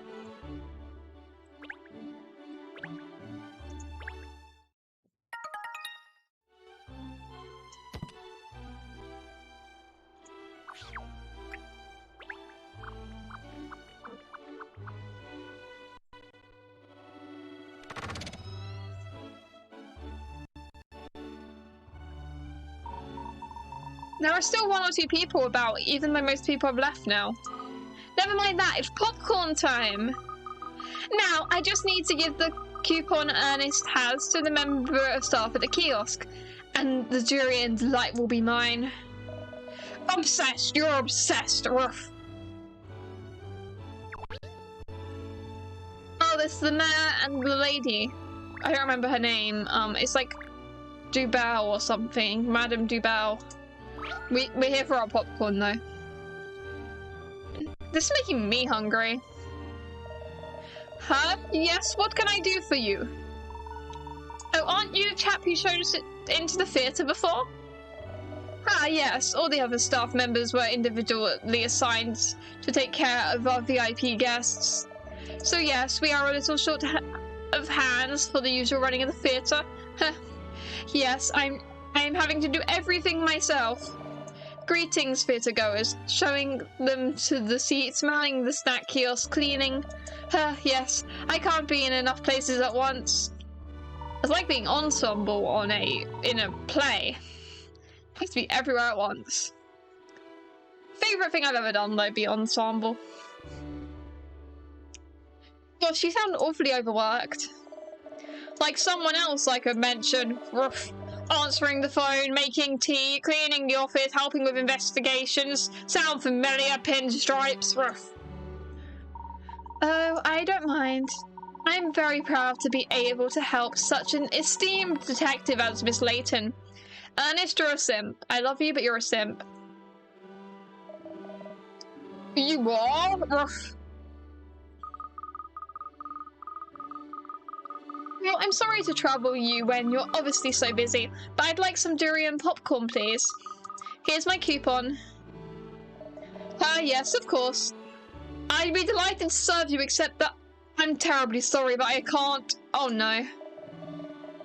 You see, yes, I'm afraid the daily special popcorn is all sold out, yes. Oh no. I knew I should have come earlier. It was always going to go quickly, such a knockout flavour. Oh yeah, anyone could have predicted that. Oof. However, yes, I do have something I can offer you instead. A puzzle. Of course you do. Why wouldn't you have a puzzle? Welcome back! I now have a new well, I have two suspects. There's the guy I suspected earlier, and now there's this bird. I also suspect the bird. I think we're meant to suspect the editor, but I think the editor is a red herring. And now there's a puzzle. And also there was a puzzle earlier, and I solved it within, like, under a minute. I got it, like, right away. I'm a genius. That's all you missed, though. I'm gonna, as always, just put it at the bottom screen.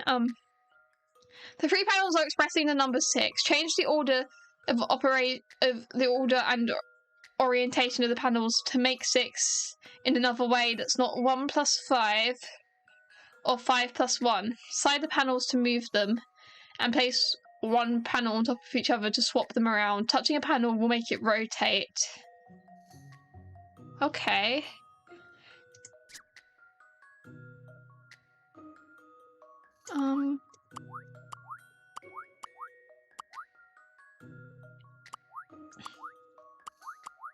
That is not a number. I thought there might be. I thought if I rotated that, it might become a number.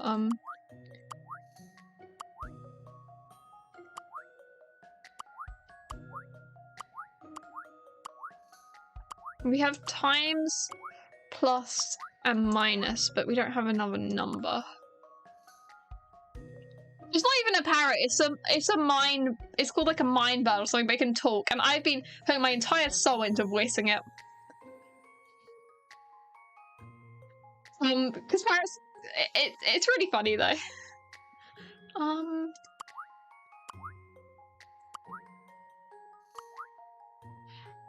Is that a number? No.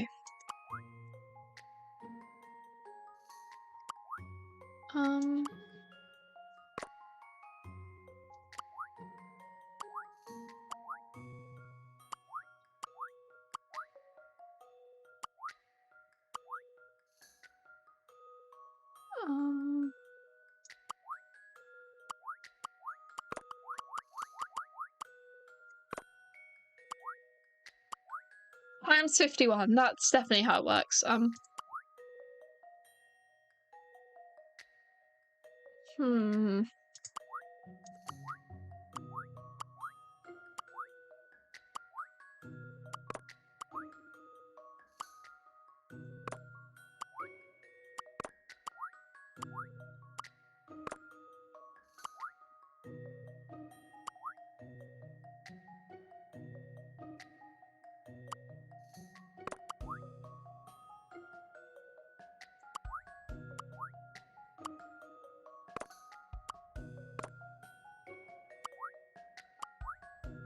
I was thinking like fractions, like 5 over something, but 5 over nothing doesn't make 6.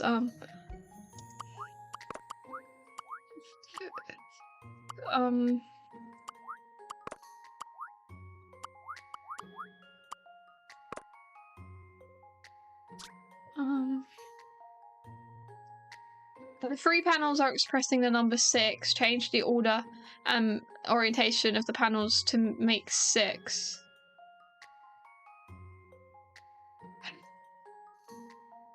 We're both thinking about fractions. It's bestie mind magic. We both think of the same answer, definitely. Not 1 plus 5 or 5 plus 1. Slide the panels to move them over and place one panel on top of each other to another to swap and rotate them. Touching a panel will make it rotate.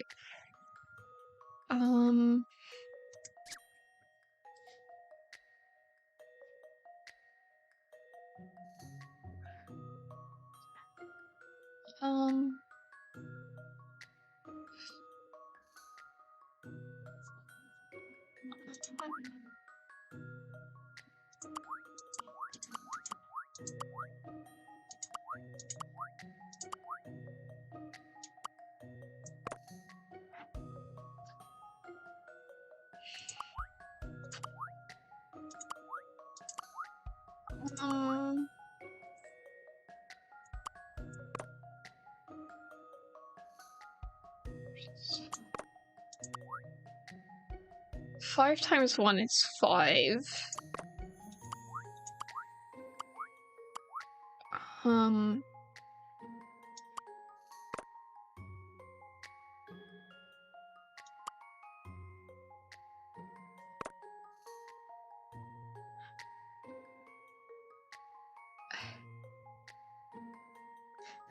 X51, you never know, it could be a bunch of numbers, but X could just, I don't know what I'm saying. Algebra, you know, X could be a number that goes into 6 15 times. You never know. That would be 15x, wouldn't it? If it was, I don't know. I'm just, you never know. A good parcel is something you have to chew over. Yeah, I didn't think so. Don't ask me what I'm doing. I have no idea. All the panels need to change places. Try again. Okay.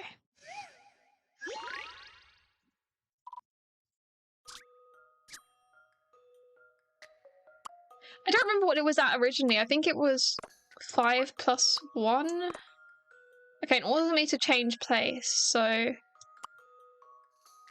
that. So they have to be like that. Or something. Wait. Well, can I make this look like a 2? If I could, like, flip it, it would look like a 2.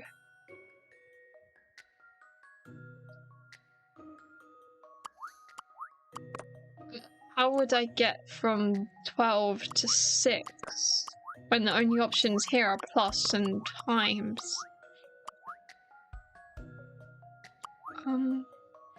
Minus 5 plus 5? No, that makes 0, and that doesn't even make sense.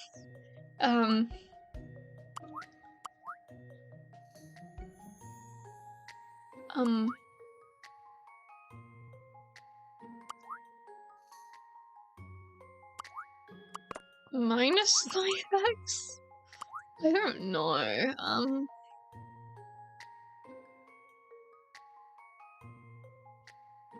I'd love to hear a stupid guess. I'm genuinely stumped.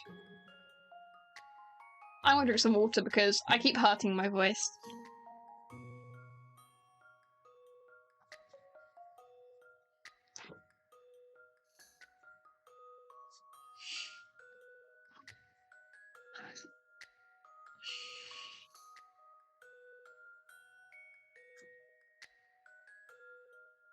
Oh no, wait, it was originally 5. That could work. Algebra, you know? I think the answer has something to do with algebra. Nope. You're making me flaming, you're making me lose my pick rats.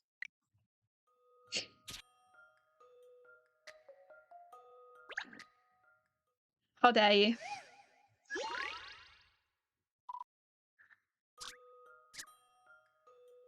I forgot to read the hint. Let me just stare at my phone for when it comes up on the stream replay.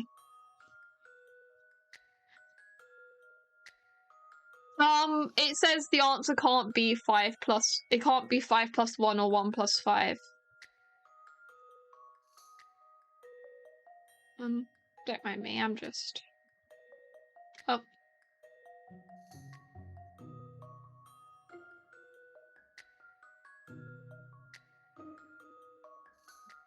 What did it say?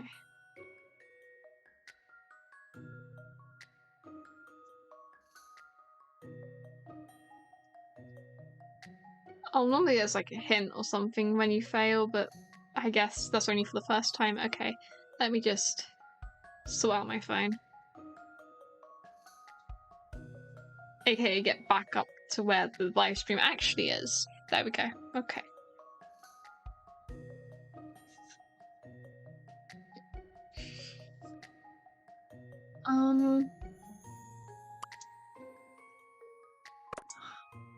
Everything's in a place it wasn't before.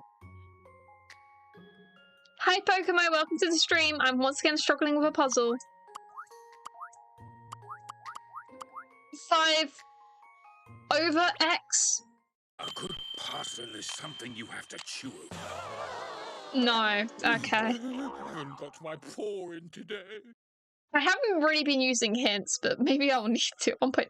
All the panels need to change place. I've already done that. It has them on the top and stuff, and yeah. And they're all in a different place.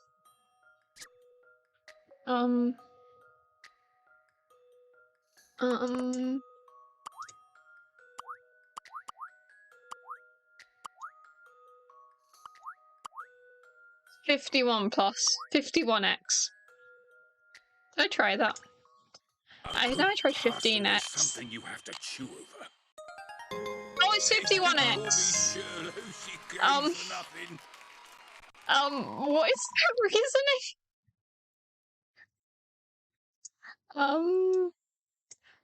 Okay.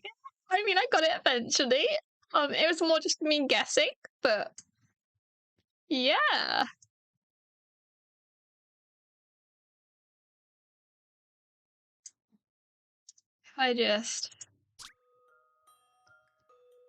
Oh, it spells 6 because 5 looks like an S, and 1 looks like an I, and X is an X. I didn't think like that. I was trying to do maths. Oh, jeez. It's not because it's 51x, it's because it's 6.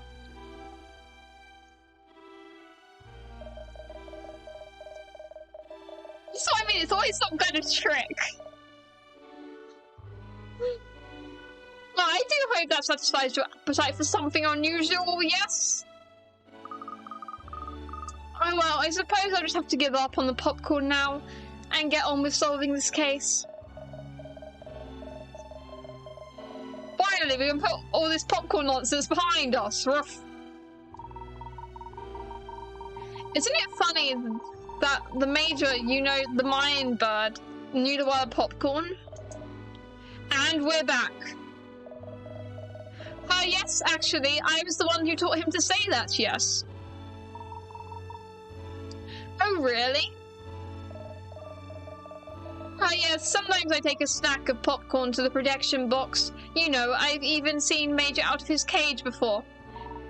So he comes out of his cage, so the bird accidentally knocks the, tore the film, so it wasn't that part of the film, and Mr. Framers covered it up because he loves that bird. You mean Mr. Frames lets the bird fly free? Yes, I believe so. I mean, only sometimes, of course, otherwise you could get into rather a lot of trouble. And quite often the Major eats all the popcorn before Seymour gets to look in. Yes, it's true. That's how the bird picked up the word popcorn in the first place, yes? I even took a tub of durian popcorn up there earlier today. And the Major had it all again. Yes, I just took my eye off him for a moment and he'd gobbled up every last piece. An entire tub? By Jove. That's a bird with an appetite, alright. Oh yes, I was as surprised as you are. But I think even the Major might have overdone it this time. Yes, it seemed to give him a tummy ache. Ah, the lucky thing. I wish I could eat so much durian popcorn that my tummy ached. But I must stop pining for something I can't have. Yes, it's time we spoke to Mr. Tor, the editor. Huh? What? I was still on popcorn, Ruff. I feel your pain, Shell, but we must find Mr. Tor. Now. Do you know where he is? I'm telling you, it's the bird. Yes, I saw him just a few moments ago, actually. Yes. He was on his way out of the door. And the editor's going to have had some kind of, like, fight with the director, so we're led to think it's the editor, and it's not, it's the bird. Oh, quickly then, everyone. We have to go catch him before he gets home. Oh, this is another clue. Also, the clue I unlocked earlier, while you were gone, Flaming, was called Machine Freak or something. It was so funny. Allowed to fly free.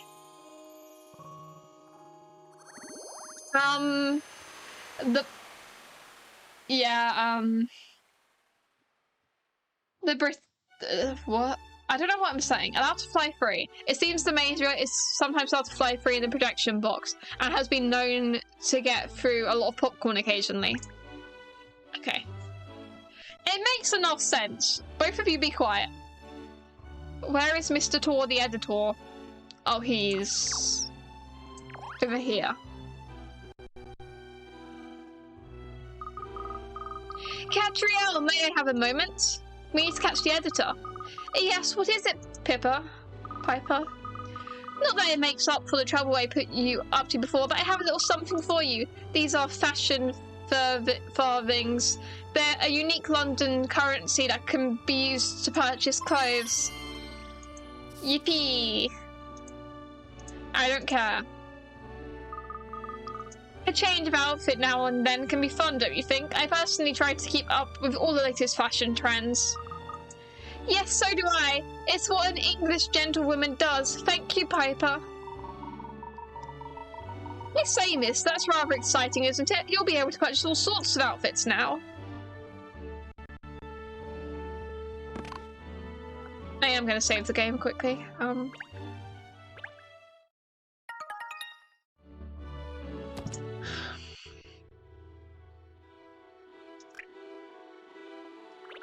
Okay, we need to go to the entrance and catch the editor.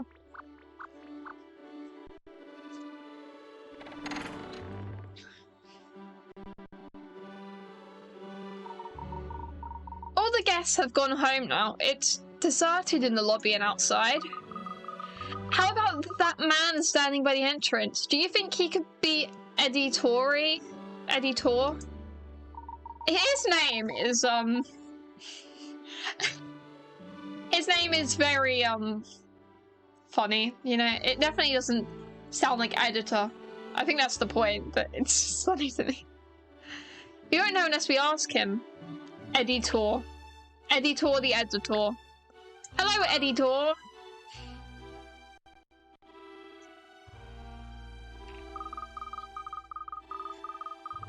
Excuse me, are you Mr. Tor, the editor? I am, and you are?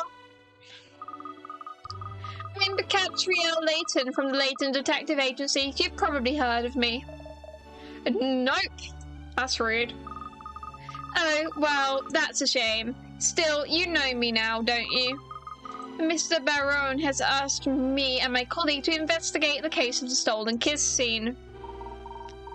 We'd very much like to take a statement from you, Mr. Tor. After all, you have worked with Mr. Maverick Director. Oh, he's Director because he's the director. All these names are puns, or like, just what they are. Haven't you? I'm surprised a kid your age has even heard of me. Alright, let's see what else you know. I bet you haven't heard of this Rector film, have you? If you're talking... I wasn't aware Rector films were a puzzle, okay? They'll just find any reason for a puzzle at you. They'll be like, hey, how was your day? And you have to solve a puzzle about how your day was. Okay.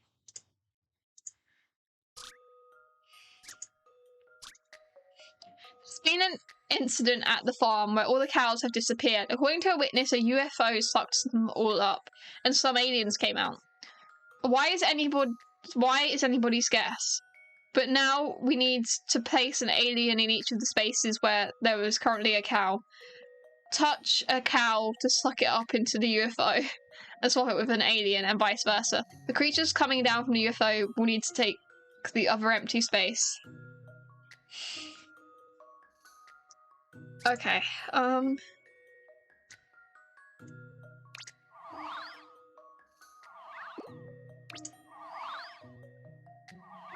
this is one you just kind of do till it's done, isn't it?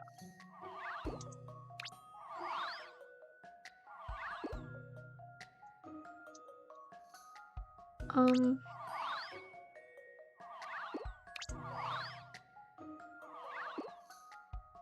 I think I get what we're trying to do.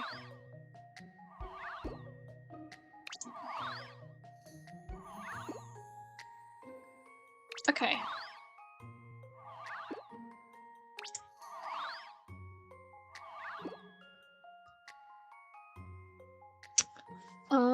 Then...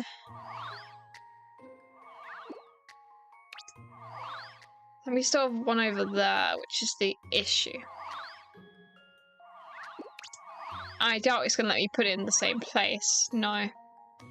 Okay. Cow there.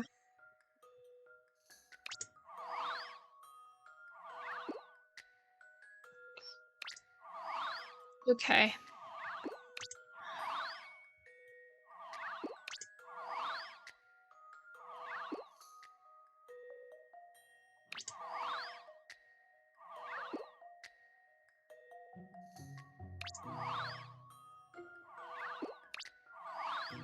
I don't really know what I'm doing. I'm just pressing buttons.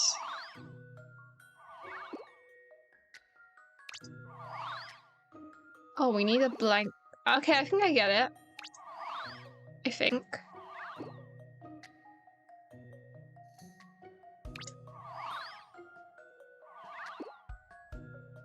Yeah, they do.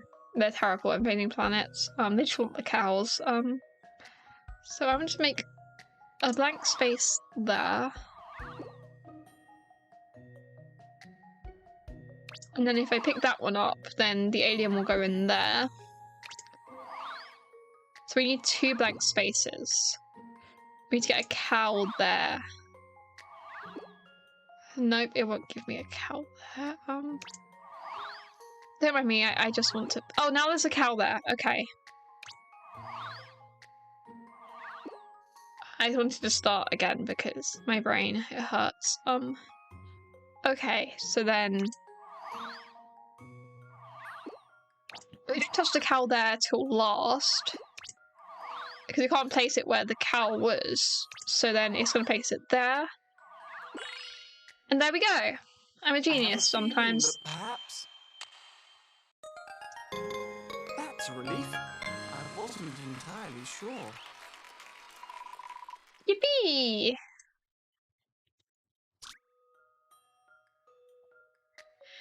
You did it. Looks like aliens just came to have some fun. As the night draws close, you wave them goodbye as they set off from home. Okay. Friendly aliens.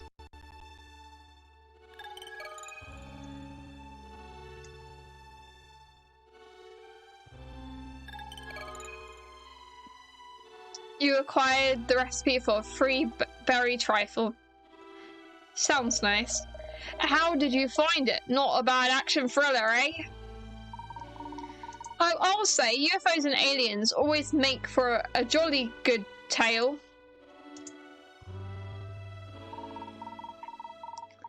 I don't know what film it is. It's the rarely seen since close equations of the third kind. I don't know. Oh, I just challenged Ernest's voice. God, my voice hurts. Alright, now I'm impressed. Rector was still a newcomer, so the film had a cast of total unknowns and it quickly disappeared from the big screen. And the production company went bankrupt as well, so it's never been reshown. It's one of the most talked about films among Rector fans. Spot on, you really know your stuff, kid. Okay, far away, what did you want to ask me? Thank you, Mr. Tor. So first of all, can you confirm that you were at the screening earlier? Yeah, I was there. I wanted to see everyone's reaction to our latest film. To be honest, I forgot to read the rest of it. You know, I've worked closely with Maverick for a very long time now, and I've never experienced something like this. It's my job to cut Maverick films, and my job alone. Can I ask you where you were immediately before the screening today, Mr. Tor? I was with Maverick. We were checking over the film together. Needless to say, there was nothing wrong then, other than us arguing again. I told you they argued, so we're going to suspect it was him because he was like upset or whatever. But then it wasn't him; it was the bird. So we went to suspect him because of the argument, but it wasn't him. Arguing? What about? Well, you probably don't know, but Maverick's films used to be a lot more fringe, a lot more edgy. He was an edgelord. Oh my god. it's that kind of work that attracted me to Maverick's direction in the first place, and I've stuck with him ever since. But in recent years, he's gone for the popular vote. He's been shooting the kind of overly sentimental dross that the public seems to lap up. And the final kiss scene in this latest film is, well, it never sat right with me from the start. See, it never sat right for him from the start. I meant to suspect him, but it's not him because he's too obvious. It's the parrot. It's the bird. It's not even a parrot. It's a bird. It's the bird. Trust. It's the bird and the projection guy. But Maverick wouldn't listen to me, would he? Not when we were shooting or when we were editing. So when we were checking over the film editing, I finally said it. I told him the scene wasn't true to his style, that he'd sold out. So the two of you quarrelled? Yeah, but that's par for the course. Directors and editors always argue, always have, always will. Making films sounds like a tricky business. But let me make one thing clear, just because we argued it doesn't mean I do something like that and disappoint all these poor people. I see, well, thank you, Mr. Tor. No problem. You catch whoever did this, alright? I want to know who is responsible.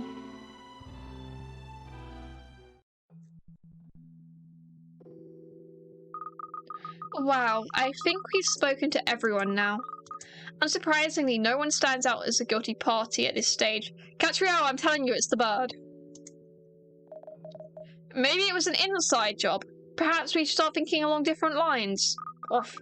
No, I don't think so. I'm still not sure exactly when the scene was cut from the film, but one thing seems fairly certain. They were checking over it before it started filming, so it has to have been during it was filming. So the bird actually damaged the tape, and the part of the tape the bird damaged was the part that had the kiss scene. It accidentally ripped the final part of it, because you know how those tapes because this is old. Those tapes that kind of just have all those that you just kind of feed into a machine. I think it's one of those. The bird accidentally ripped the final bit of it, so that meant it ripped out the cut scene. And the guy is covering for the bird because he loves the bird and he wants to be able to keep taking the bird to work. And he doesn't want anyone to know that the bird was out of the cage, because you not allow the bird out of the cage and he'd get into trouble. Just saying. Just a theory. You know? No, I don't think so. I'm not exactly sure, but it seems slightly certain. It wouldn't have been easy for an outsider to gain access to the film's reels in the time window we're looking at. Not to mention the fact that only randomly selected guests and VIPs were allowed entry into the theatre at all today. Yes. Everyone was carefully checked at the door, weren't they? It certainly wouldn't have been easy for anyone to slip in. And both Rector and Tor say that there's nothing wrong with the film when they checked it before the screening. So even if someone had managed to slip into the theatre unnoticed, they wouldn't have been able to get to the film's reels between then and the start of the screening. My thoughts exactly, Ernest. If this kiss scene was indeed stolen, it has to have been by a member of the theatre staff or the production team. It was not the editor. It was the projection guy and the bird. I think you're right, Ruff. Oh, let's not forget. There's someone we haven't managed to speak to properly yet. Ruff. That's true. Let's find Mr. Rector and see if he can answer some questions this time. I hope he's calmed down a little now. Yes, so do I. I wonder if he's still in the lobby. Oh, that's another clue. After this, we have 2 more clues. Okay. A romance story.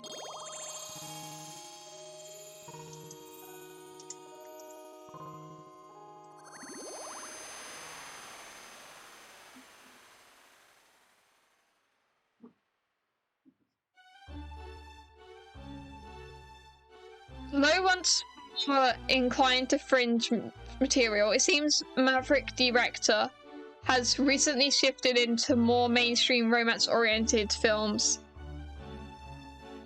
I literally said that earlier in the stream, Flaming.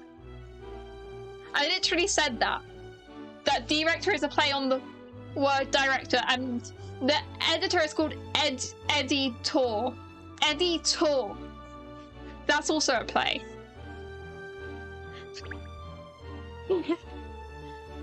What? Okay, I'm gonna save the game and then we need to go find him.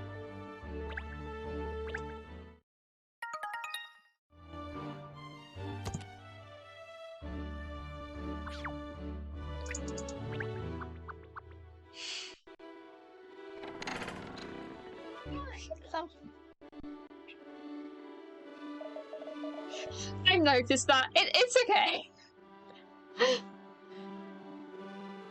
Anyway, half the time when you're watching my streams, you're doing something during them, which is fine. I'm stroking the cat. I'm a little bit distracted. No director. Ah, yes, there's Emiliana. Look, perhaps she'll know where we can find him. Do you want to solve the mystery? Do you want to solve the mystery? I don't know if she wants to solve the mystery, but I can think she does. You know, go up to the microphone. Who do you think did it, Socks? Who? I don't know if you can even see her on the face cam because she's on my lap, but she is a big cat. You can, like, barely see her. Okay, if I just... Okay, who do you think done it? Who do you think done it? Who do you think done it? Do you want to get off my lap? You want to get off my lap. Okay. Who do you think did it? Oh! Okay. I don't think she cares about who did it. Okay. Yep, cat. Socks has been in my room for like half an hour. She was like at the other side of the sofa. I think she just wanted to be with someone, but not cuddling, and now she's next to me, so... Okay. Yes, let's go and ask her, and we can find out how her profiling is going at the same time. Speak to Emiliana. Hello, Emiliana.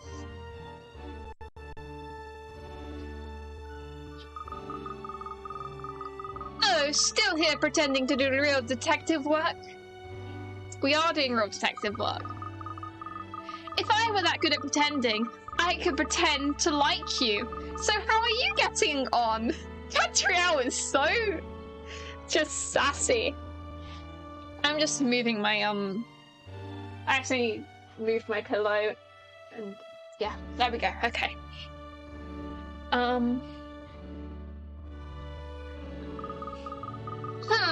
Don't be so catty. No doubt you've hit a brick wall, so you've come to see if you can glean anything from me. Not at all. I was just curious to know how your profiling was going. Very well. I'll tell you, perhaps hearing some genuine deduction will make you realize how unsophisticated your own efforts are. A taste of cutting-edge profiling work could do wonders for your future investigations. Well, we can dream, can't we? You know, this lady always makes me want to scratch. Ruff. Be quiet, Hound. Don't interrupt me with your meaningless yapping. Yeah, bow wow, as in bow wow, you're annoying. Ruff. Oh, Charles' voice hurts my throat. So, having spoken to everyone involved, I've built up a detailed profile of the case. The only person who was unhappy about the final kiss scene was the editor, Editor. In other words, he is the only one with a motive. Yeah, we're meant to suspect him, but it's not him, Emiliana. You're wrong, because the truth is stranger than fiction, and it was the bird. He had complained to the director that the stolen scene was inappropriate for the film, however, Tori has an alibi. On the other hand, Seymour Frames, alone in the projection box, had the opportunity to commit the crime, but no clear motive. It was the bird, and he's covering for the bird.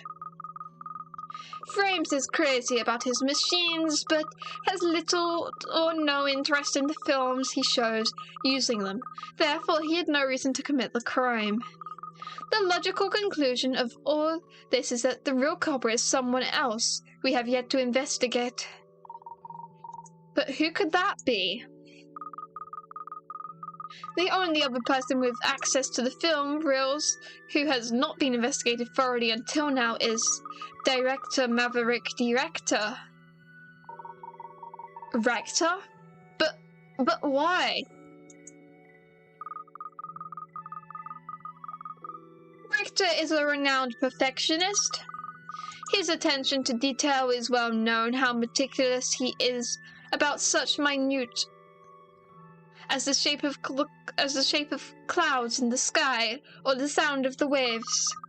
And it would appear the final kiss scene in the latest film of his had been troubling him for some time.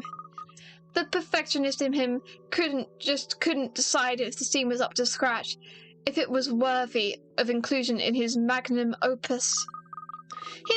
He agonized over this right up until the premiere screening today, when finally he made up his mind the scene had to go. With no time to lose, he cut the scene from the reel and hid it, or disposed of it, all for the sake of the perfect film. That's the outcome of my analysis of all the available evidence. It's the bird, Emiliana. Very interesting. It's certainly a plausible theory, Emiliana. Well, I wasn't expecting you to accept it so graciously. But something about it just doesn't sit right with me. What?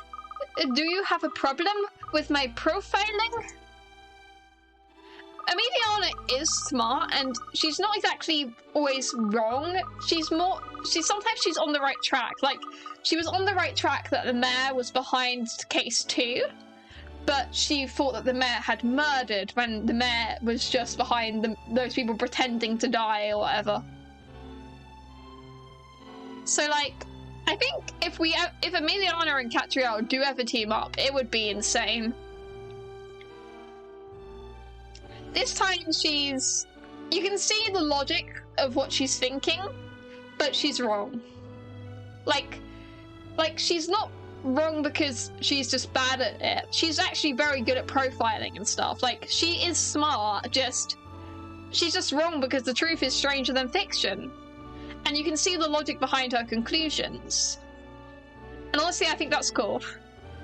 I don't know if I explained that well, but I think that's cool.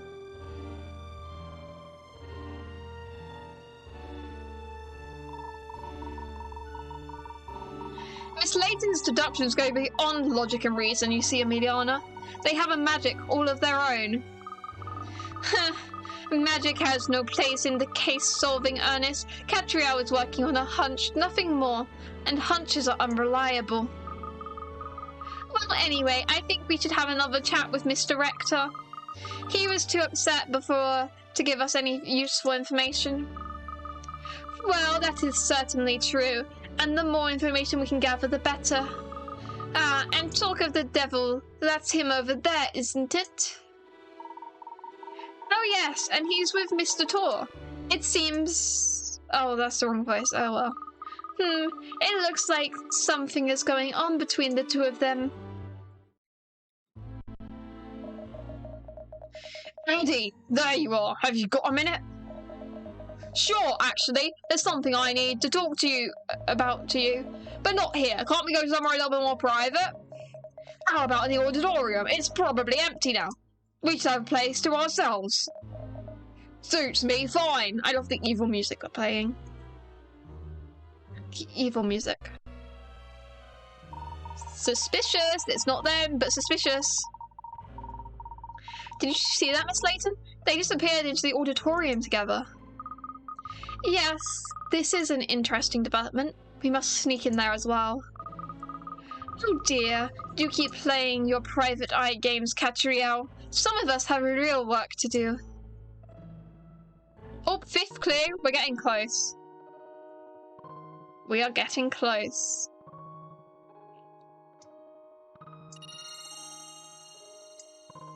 Perfectionist.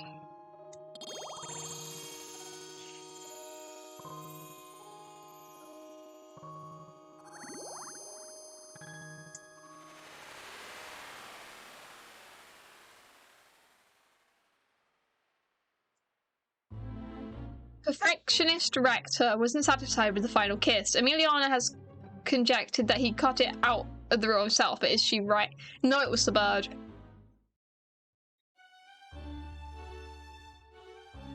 Need to follow them. Okay, I'm gonna save the game.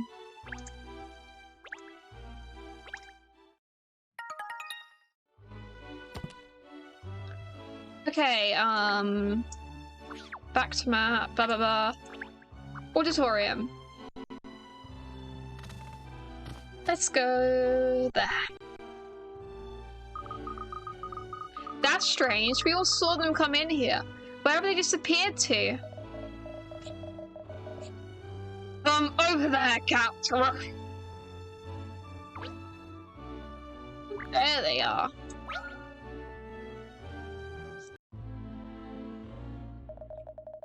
Alright then, Eddie, why don't you just admit it? You're the one who cut the scene, aren't you? You've never liked it. You had a problem with it from the first day of shooting. Yeah, and you knew that. And you refused to cut it yourself, you stubborn old fool. Who's the director here, huh? Me! I am! If I say a scene stays in, it stays in. Or did I misunderstand the word director somewhere? If you've got a problem with the way I make decisions, then this partnership of ours is over as of now. It's over, you say? Oh, Maverick, you've done it now. He looks like he's about to, like, power up or something. He's like, shaking. Anger. I think he's about to, like, power up, you know? Please, let's all calm down and try to talk about this rationally. Oh, where did you spring from, Miss Layton? Never mind that now. Just take some deep breaths and calm yourselves down. Breathe in and out some more and a little bit more. That's it. Keep.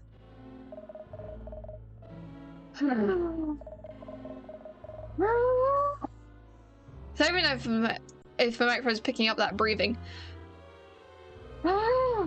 Okay, it is.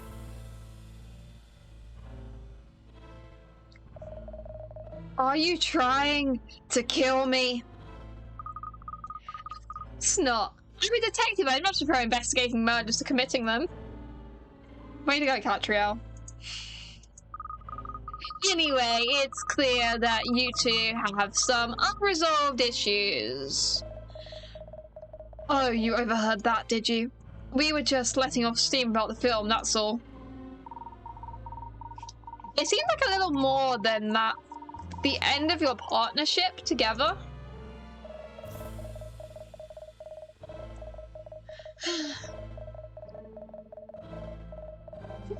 Katrielle's casually killing everyone. The villain was Katrielle all along. This know-it-all thinks he's God's gift to romance films these days, but his love scenes have always been a total disaster. It's only my editing that saved them all these years. It's thanks to me he's produced so many hits. Does that mean anything to him now? Not a jot. Well, he might have chosen to forget, but mark my words, I haven't forgotten. What about this relates to a puzzle? Why are we puzzling? Why puzzle? Ah! Kiss, kiss, kiss. Okay. Okay. I need to stop putting all my energy into acting out the scenes because I keep shouting and stuff and like being really loud and I'm ill. And my throat is literally dying. It's not literally dying. The sun is setting at the beach, the perfect backdrop for a sweet kiss. With the girl in the hood. Use 3 of the 6 symbols in the frame on the left to represent kiss. In the frame on the right side, slide the symbols to move them, and touch them to rotate them. You cannot overlap them. Okay.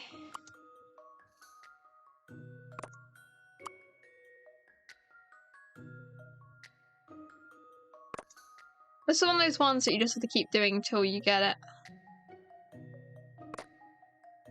It's is really obvious, though. Why did that not go there? Do I have to use all of them? What? I'll use 3 of the 6 symbols. Oh, it's not the obvious one. Okay. Maybe I should read things more clearly. Okay, let me just put them all back for now, and then I'll think.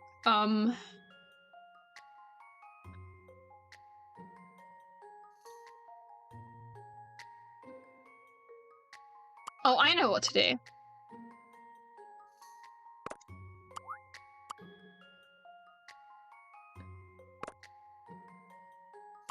Wait, that's the wrong way.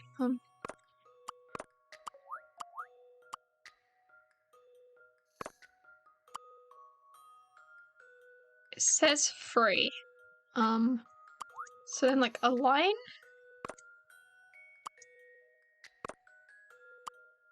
Trust me, I know what I'm doing. I'm a genius.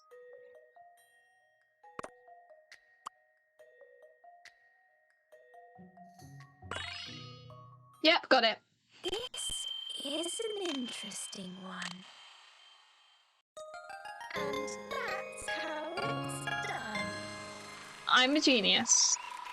I made it look like a mouth. It wasn't about spelling kiss, it was about making it look like a kiss. And what do people kiss with? Their mouths.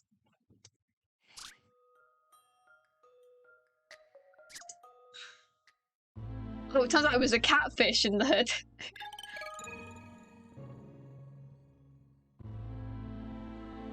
I'm just a genius. I've solved 15 puzzles. Yippee! Well, I didn't think you'd solve that one. That one had me stuck for decades. Sir, are you confessing to being an idiot? That's a joke. There's no puzzle that can't be solved with some calm and considered thinking. Mr. Tor, if you've calmed down a bit now, perhaps. Calm down? Are you being funny? I don't care about that spat with Maverick before, but I can't be pinned for this theft of the final scene. I mean, it's a matter of pride. What sort of editor would do something like that? I say, miss, I don't think this fight is going to sort itself out anytime soon. Oh well, never mind. It's rather fun to watch, shall we? Katrielle's those people in fights that just like gets out of popcorn and starts going,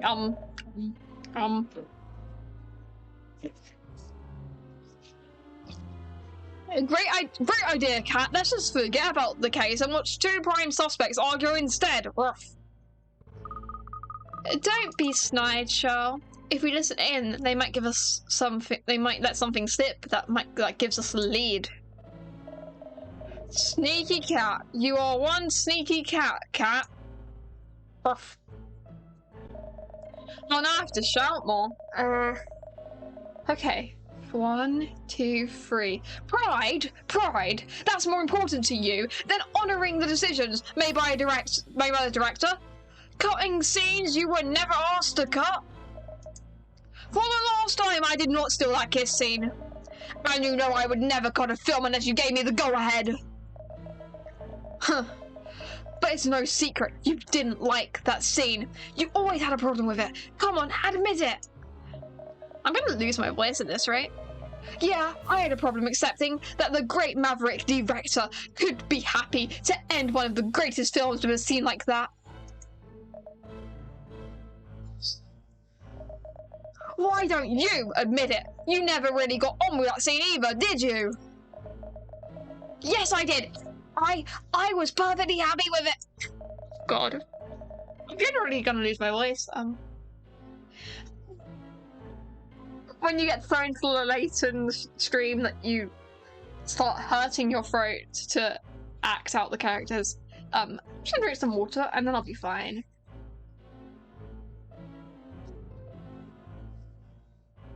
Okay. So you're willing to compromise on quality these days, are you? You make me sick, Maverick. You know what makes me more sick? The fact that someone other than me cut one of your films. Alright then, Eddie, if it wasn't you, then who was it? Tell me that! If you ask me, it was you, listening to your conscience before it got corrupted by fame. How dare you! Back in the old days, you wouldn't have stopped shooting until you got a scene you were 100% happy with. But now, well, those days are gone. Yes, the days when my films made no money. Look, if I've changed my directing style, it's for you and the rest of the crew. And we're grateful for that. We all appreciate actually getting paid, don't get me wrong. But does that mean you have to make such a huge compromise to the production? Does it mean you can't be true to yourself anymore? Look, I know I said your love scenes were rubbish, but the truth is, you've shot some good stuff in the past, haven't you? Maybe, but that was a long time ago now. Anyway, Eddie, being too idealistic doesn't pay the bills, does it? That's the bottom line. Aww. Fine. If that's your take on it, there's nothing more to say. Goodbye, Maverick.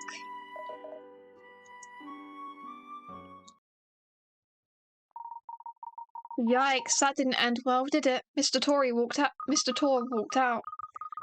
This could be our chance to get some real important information out of Mr. Rector. Come on, Ernest, and you shall.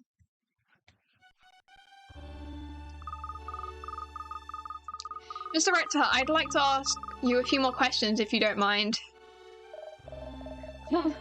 I'm really not in the mood at this moment, but alright. It'll help to get this whole thing cleared up quicker. That was a rather heated argument you and Mr. Tor just had. I forgot to read your sentence. Eddie and I have been a team for a very long time, since long before I made it. So we've had more than a few fights over the years, yes. Back in the early days, we used to have blazing rows about production issues. Still, it never gone this far before. We've always talked about going our separate ways. I didn't read that properly. Yes, well, one ill word asks another, as they say. I'm sure if you said things you didn't mean, I'm sure an apology will go a long way to fixing things.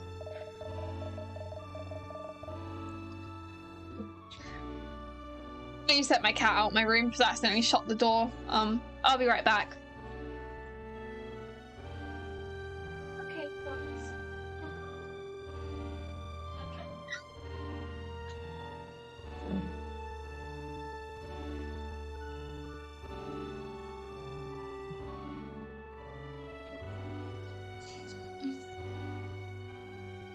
With Eddie, I'm not so sure. I hear that you used to make films that were a lot less mainstream, with more fringe appeal. Is that right? That's going back a bit now. Anyway, it wasn't like that. I was trying to shoot fringe films. That's just how it worked out, and that's how people took my material. It wasn't for everyone. But Eddie really liked my old work, and now I'm making films more people actually want to watch. He's not happy about it. You know, he's always pressing me not to include that last scene in No Sub for Love right from the start. Yes, he told me. He said he didn't believe it was true to your style. Not true to my style, huh? That makes it sound so simple. The truth is, I don't know what my style is anymore. It's just typical of Eddie, though. He never had any hesitation in telling me what was wrong with my films. Sometimes it makes me mad, so mad, but I have to admit, he's usually right. Oh, who am I kidding? He's right this time too. You mean about the stolen scene?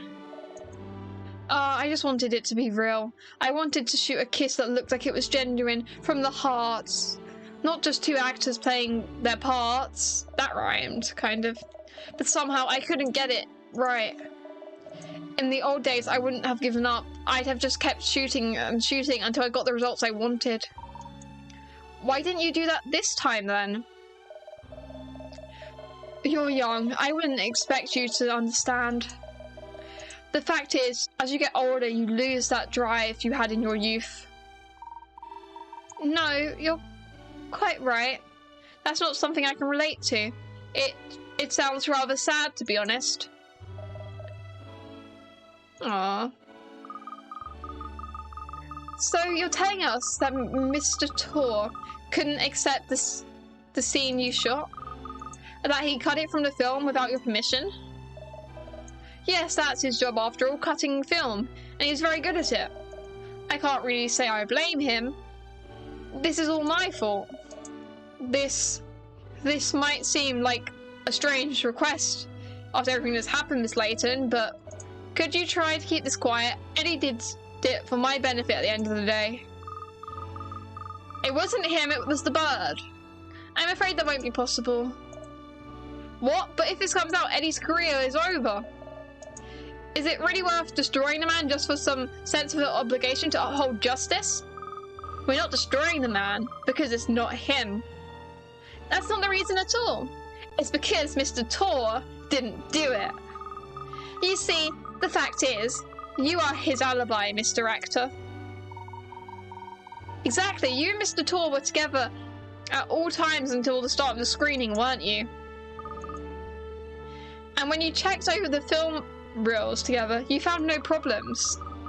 So if Mr. Tor was never out of your sight after that time, then however much he disagreed with the inclusion of the scene, he had no opportunity to cut it.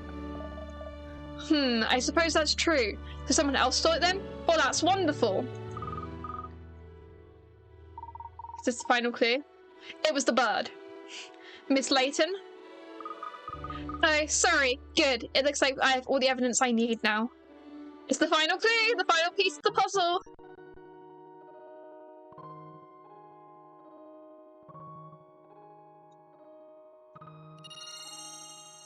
Film just before screening. Okay. We're about to find out if I'm right. Let's go. Yippee!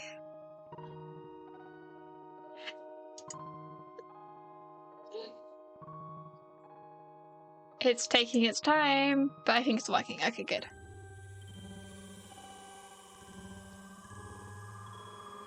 Probably one of the clues is machine freak. Case complete. Let's see, was it the bird?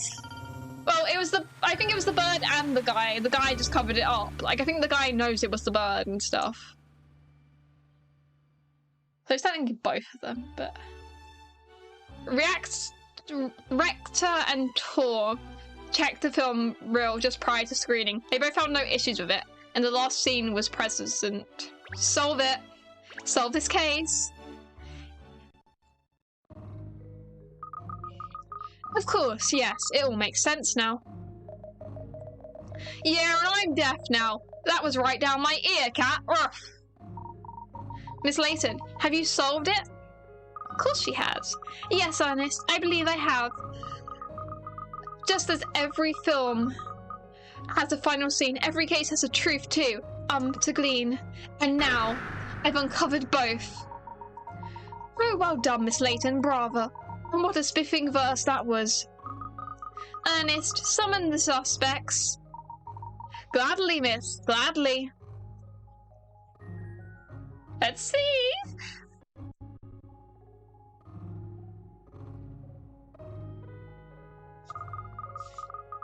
Thank you all for coming, everyone.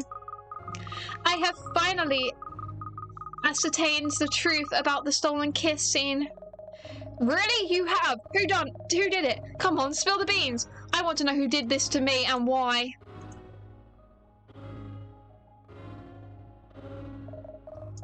And how? That's what I want to know. When was it cut out of the reel?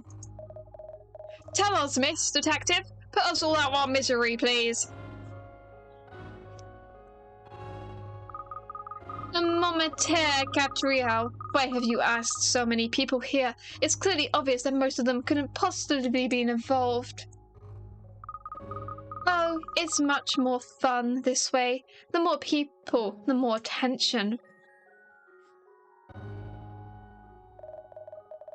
Ha ha ha, I agree with Miss Layton. She's a born performer, that woman.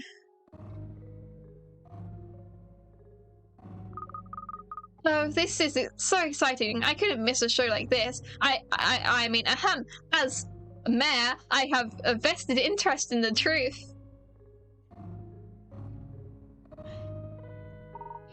As the head of the Seven Dragons, I feel obliged to see this case through to its conclusion.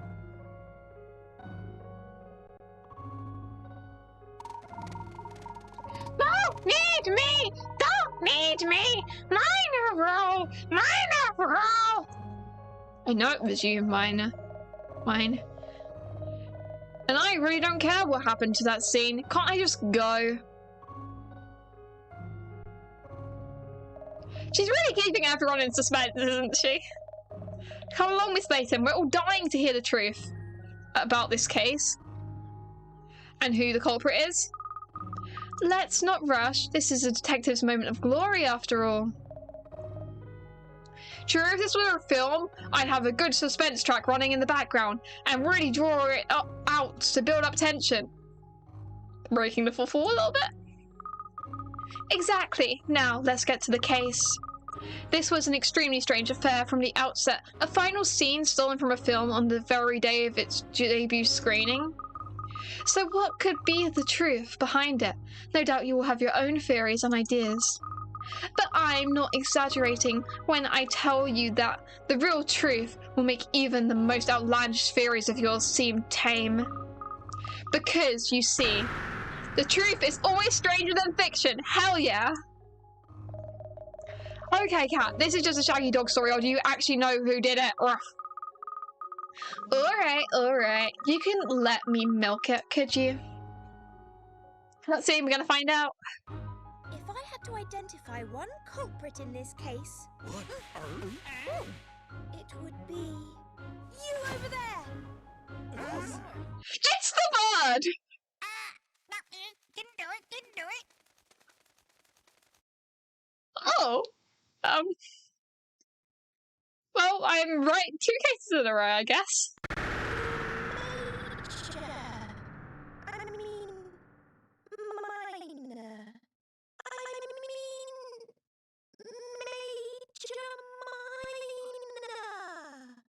I love the way the text just the like voices just struggle with that. Being switched during the screening, you did a major minor poo on the film. I didn't guess it was a poo. I thought he destroyed it, but you know what? Close enough. I at least got that it was the bird.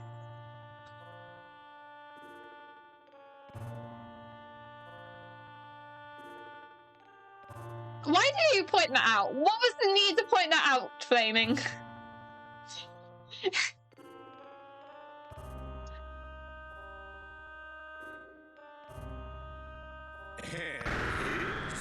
Ooh, hit the all-important kiss scene. Is that it? Yep. It was the bird. A little bit of bird poo could easily be wiped off the How was I right again? Why am I like this? Would everyone please stop saying ooh? Indeed it could, Mayor Lowenida. Which is where the second guilty party. Yeah, he covered it up for the bird. Comes in. You, Mr. Seymour Frames.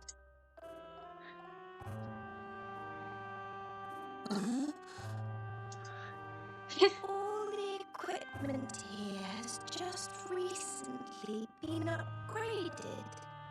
Mr. Frames cares for his projection machinery so deeply, he couldn't bear the thought of running a soiled film through it, even if the excrement had been wiped off. I was right, but I didn't suspect that the bird had pooed on it. I thought the bird had just destroyed it. So he cut the infected scene out of the reel altogether.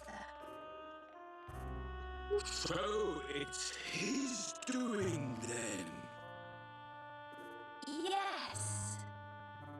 But with the Major resolutely denying everything, it's going to be hard to make it stick. Oh, pooh.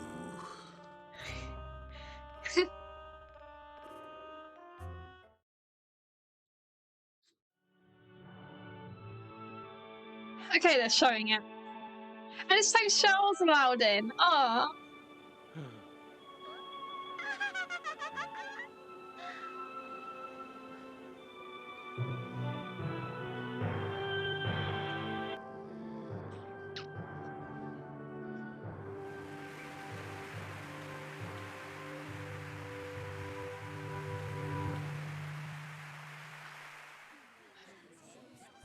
Great film. I loved it. Where did that kiss scene come from? Apparently, Mr. Rector. He cut in an old scene of his own to replace the missing one. It's a clip of himself kissing his lover, shot a long time ago when he was still just starting out as a cameraman. Foxy. Secretly, it was supposed to be a film about his own love affair.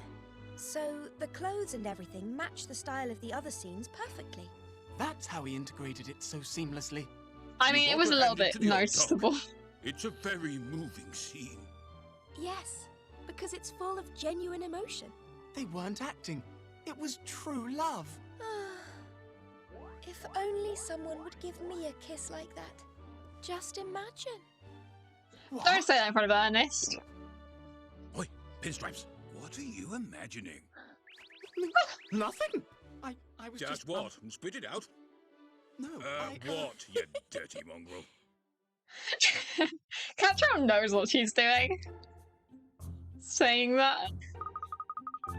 A naval advance No Suffer for Love was a hit at the box office with its passionate final kiss scene.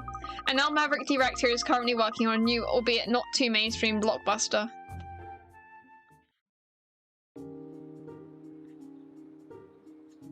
How is it? You always stumble on the answer in these cases. Stumble on? It sounds like you think it's just luck, Shirl. Well, isn't it? Not at all. The truth is, Miss Layton makes logical but instinctive inferences.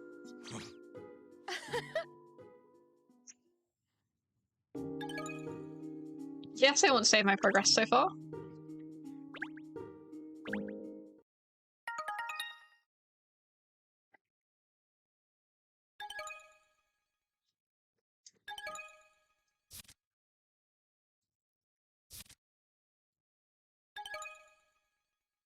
Case 4.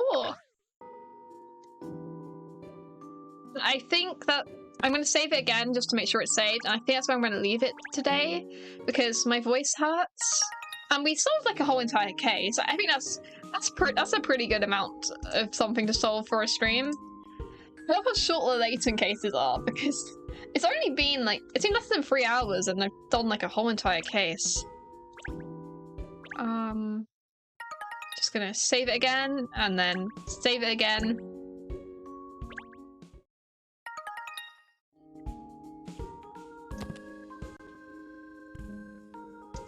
And then I'm going to thank you all for watching, whether you liked, chatted, whatever. It's been fun. I love solving these mysteries, like right at the beginning, because I am just a goddamn genius. Yeah. I'll be streaming Layton probably again next week, where you can watch me solve the mystery again, as soon as it starts. But yeah, so I'll see you all next time. Goodbye, friends, fruits and vegetables. It's been fun.